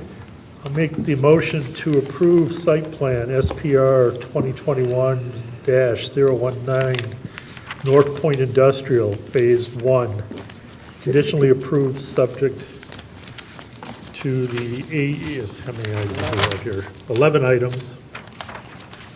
I think we modified number 3 to include and provide worst-case scenario video for the traffic. And we modified number 8, let's see, yeah, 8, for the evaluation and administration input of plantings and irrigation potentials. Right. Support. Who supported? I support. I have a motion again from Mr. McAnally, supported by Mr. Boboade, to conditionally approve site plan SPR 2021-019 North Point Industrial Phase 1, subject to the 11 things listed on page 7 and 8 of the planner's report dated December 15th, 2021. With added revisions. With added revisions, yes. Any discussion? Mr. McAnally? Yes. Mr. Boboade? Yes. Ms. Roscoe? Yes. Ms. Jamison? Yes. Mr. Frederick? Yes. Mr. Paul? Yes. Chair votes yes. Site plan is approved. Thank you very much. Merry Christmas. You can make big, beautiful. I like the look of the building, the way you divide that up. Thank you. It's going to look really nice, I think. Yeah. Thank you.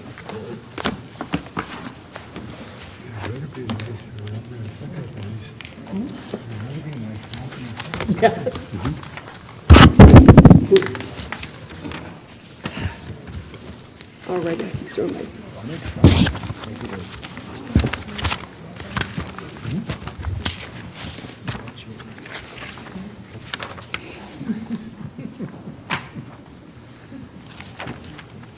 All righty. Item 9, PC cases involving advice or input from us. No, you need no You advice. guys have any questions for them? Jessica or Brad? Roberto, got any questions for Planning Commission? You need no advice from us whatsoever? That's good. I think on behalf of all of us, we just want to thank you for your service this year and enjoy the holidays and Happy New Year. So thank you for Well, thank you, all and your same to you, effort. Mr. Schrader, yes. Good to see you. Reports of interest designation. Mrs. Roscoe, do you have something to? I don't really have anything. Everything is, in holiday mode. We've gotten through reefs across America, which was a big success. We had enough reefs and then some for all our veterans at the cemetery. So I thank everyone who donated for the reefs or came out and helped put them out and came to the ceremony. We had Santa in town. We've had a lot of things going on and a big success this year. Right. A lot more people out and, in a safe manner too. Right. So right now, Nothing. I don't have anything else going on except for to say happy holidays, Merry Christmas, Happy New Year. Everybody stay safe and enjoy your families. Thank you.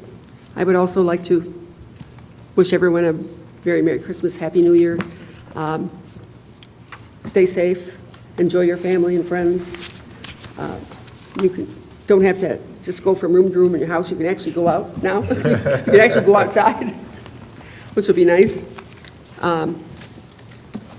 And it's been a real pleasure this year working with the planning department and the building and Having these guys back? and the, See more of yes. Roberto, hopefully? Yes. And yes. I told him And we're gonna make him a consultants. planner. Yeah, I think the year went pretty well. It did. It did. You guys had some challenging stuff, and Right. you did well with it. Right. Nope, anybody else want to report on their interest designation? Oh, mine is health, so, you know, you hear it on TV every day. Stay safe, wear your mask, just use common sense.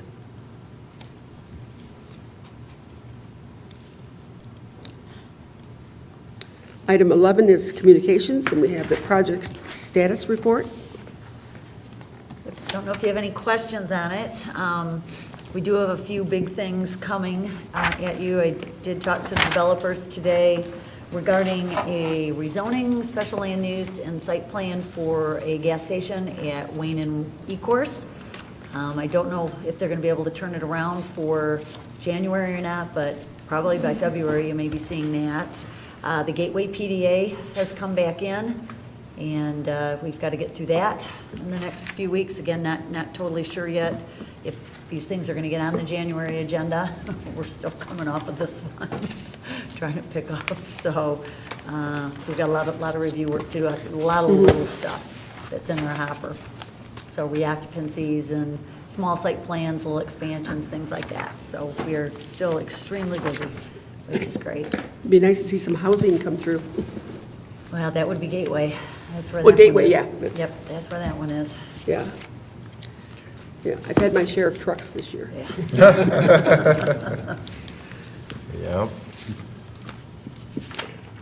Sounds like everybody's in agreement with that one, huh? We've been fighting trucks, and we just approved a whole bunch of them. Yeah.